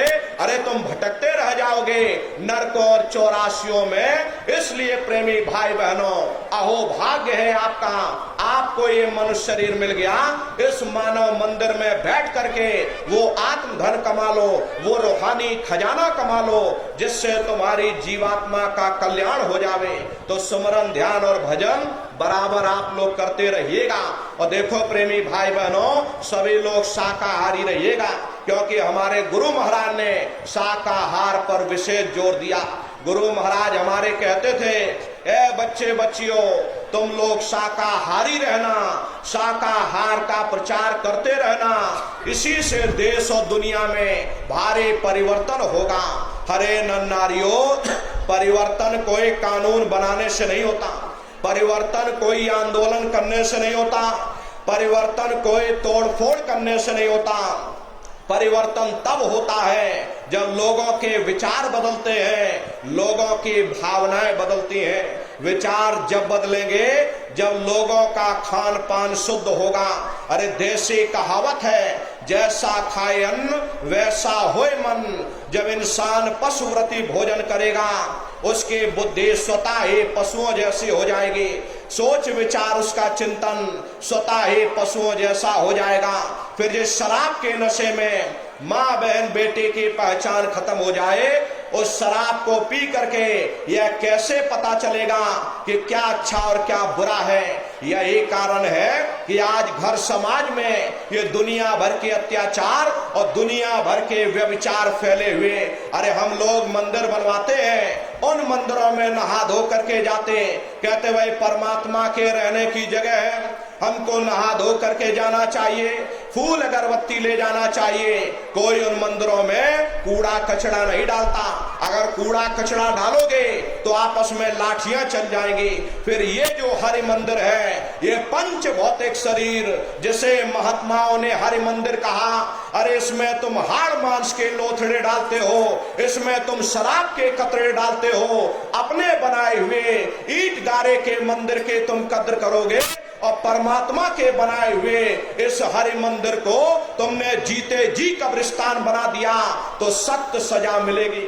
अरे महात्माओं ने लिखा है कि तिल भर मच्छी खाए के कोट गऊ दे दान और काशी करवट जामर निश्चय नरक निदान। यदि तिल भर भी मच्छी खाकर फिर चाहे कोटान कोट गऊओं का दान करो और काशी में जाकर के मत्था रगड़ते रगड़ते अपनी पूरी जिंदगी वहां पर गुजार दो, फिर भी तुमको तुम्हारे गुनाहों की सजा मिलेगी, कोई बच नहीं सकता।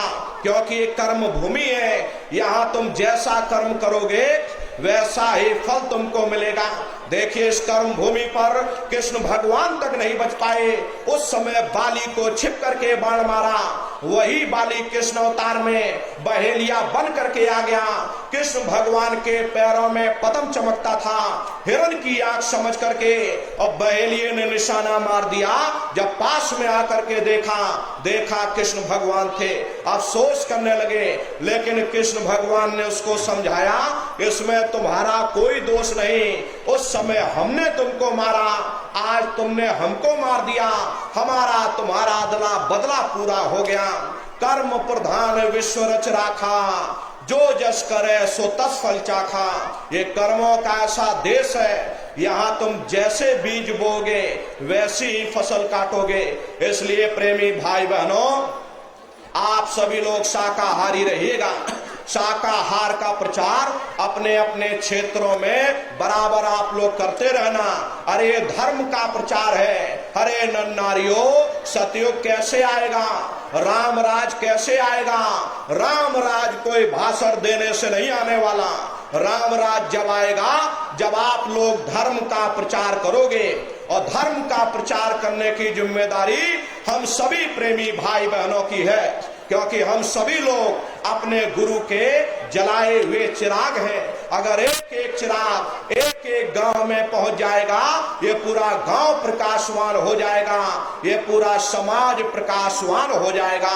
इसलिए प्रेमी भाई बहनों, अपने गुरु के संदेशों को जन जन के बीच में पहुंचाने की जिम्मेदारी हम सभी प्रेमी भाई बहनों की है। गुरु महाराज के स्वप्न को साकार करने की जिम्मेदारी हम सभी प्रेमी भाई बहनों की है।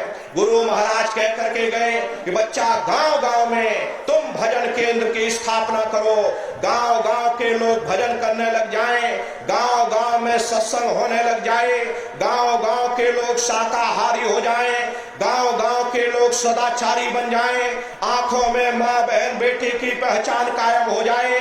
जब हमारा गांव बदल जाएगा, ये पूरा समाज बदल जाएगा, निश्चय ही कलयुग में सतयुग आ जाएगा। इसलिए प्रेमी भाई बहनों, धर्म के प्रचार प्रसार में आप सभी लोग अपना अपना योगदान दीजिएगा। देखिए, हमारे गुरु महाराज ने अपने गुरु की याद में मथुरा आश्रम पर इतना विशाल मंदिर बनवाया। गुरु महाराज हमारे कहते थे कि बच्चा मंदिर का जीता जागता देवता, अरे वहां बैठ करके बरकत बांट रहा। अरे आप लोग आइए, वहां कोई रुपया पैसा नहीं चढ़ा जाता, कोई चंदा चुटकी नहीं। अरे आप लोग आए, मंदिर के देवता के सामने अपनी एक बुराई को चढ़ा दीजिए। वहां पर बुराई चढ़ाई जाती कि हम आज से मांस मछली नहीं खाएंगे, हम आज से अंडा शराब का सेवन नहीं करेंगे, हम आज से झूठ नहीं बोलेंगे, हम आज से किसी को धोखा नहीं देंगे। आप अपनी एक बुराई चढ़ा दो, आपकी एक मनोकामना पूरी होगी। ऐसा वरदानी मंदिर गुरु महाराज ने अपने गुरु की याद में मथुरा आश्रम पर बनवाया। प्रेमी भाई बहनों, वो मथुरा आश्रम गुरु महाराज की कर्म भूमि है और गुरु महाराज की जन्म भूमि जिला इटावा ग्राम खितौरा में है। प्रेमी भाई बहनों, गुरु महाराज की कर्म भूमि मथुरा दरबार और गुरु महाराज की जन्म भूमि जिला इटावा ग्राम खितौरा में।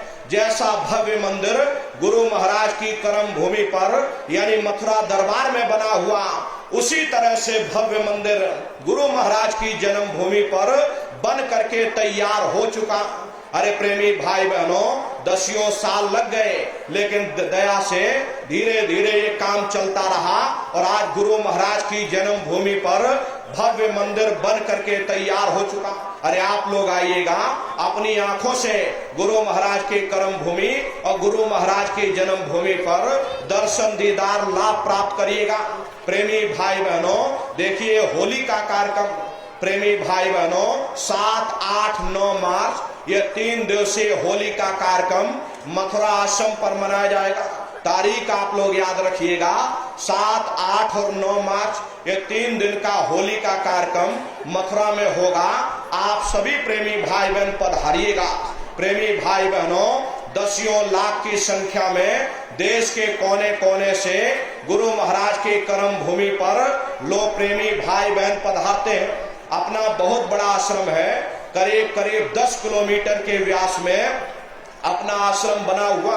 प्रेमी भाई बहनों, आपके रहने ठहरने के लिए वहां टेंट रावटी डेरे लगाए जाते हैं। भोजन पानी के लिए अलग अलग जिलों के भंडारे भी चलाए जाते हैं। आपके सागर जिले का भंडारा भी चलता है प्रेमी भाई बहनों, वहां पर एक कार्यक्रम होगा। प्रेमी भाई बहनों, मथुरा आश्रम पर गुरु महाराज की बहुत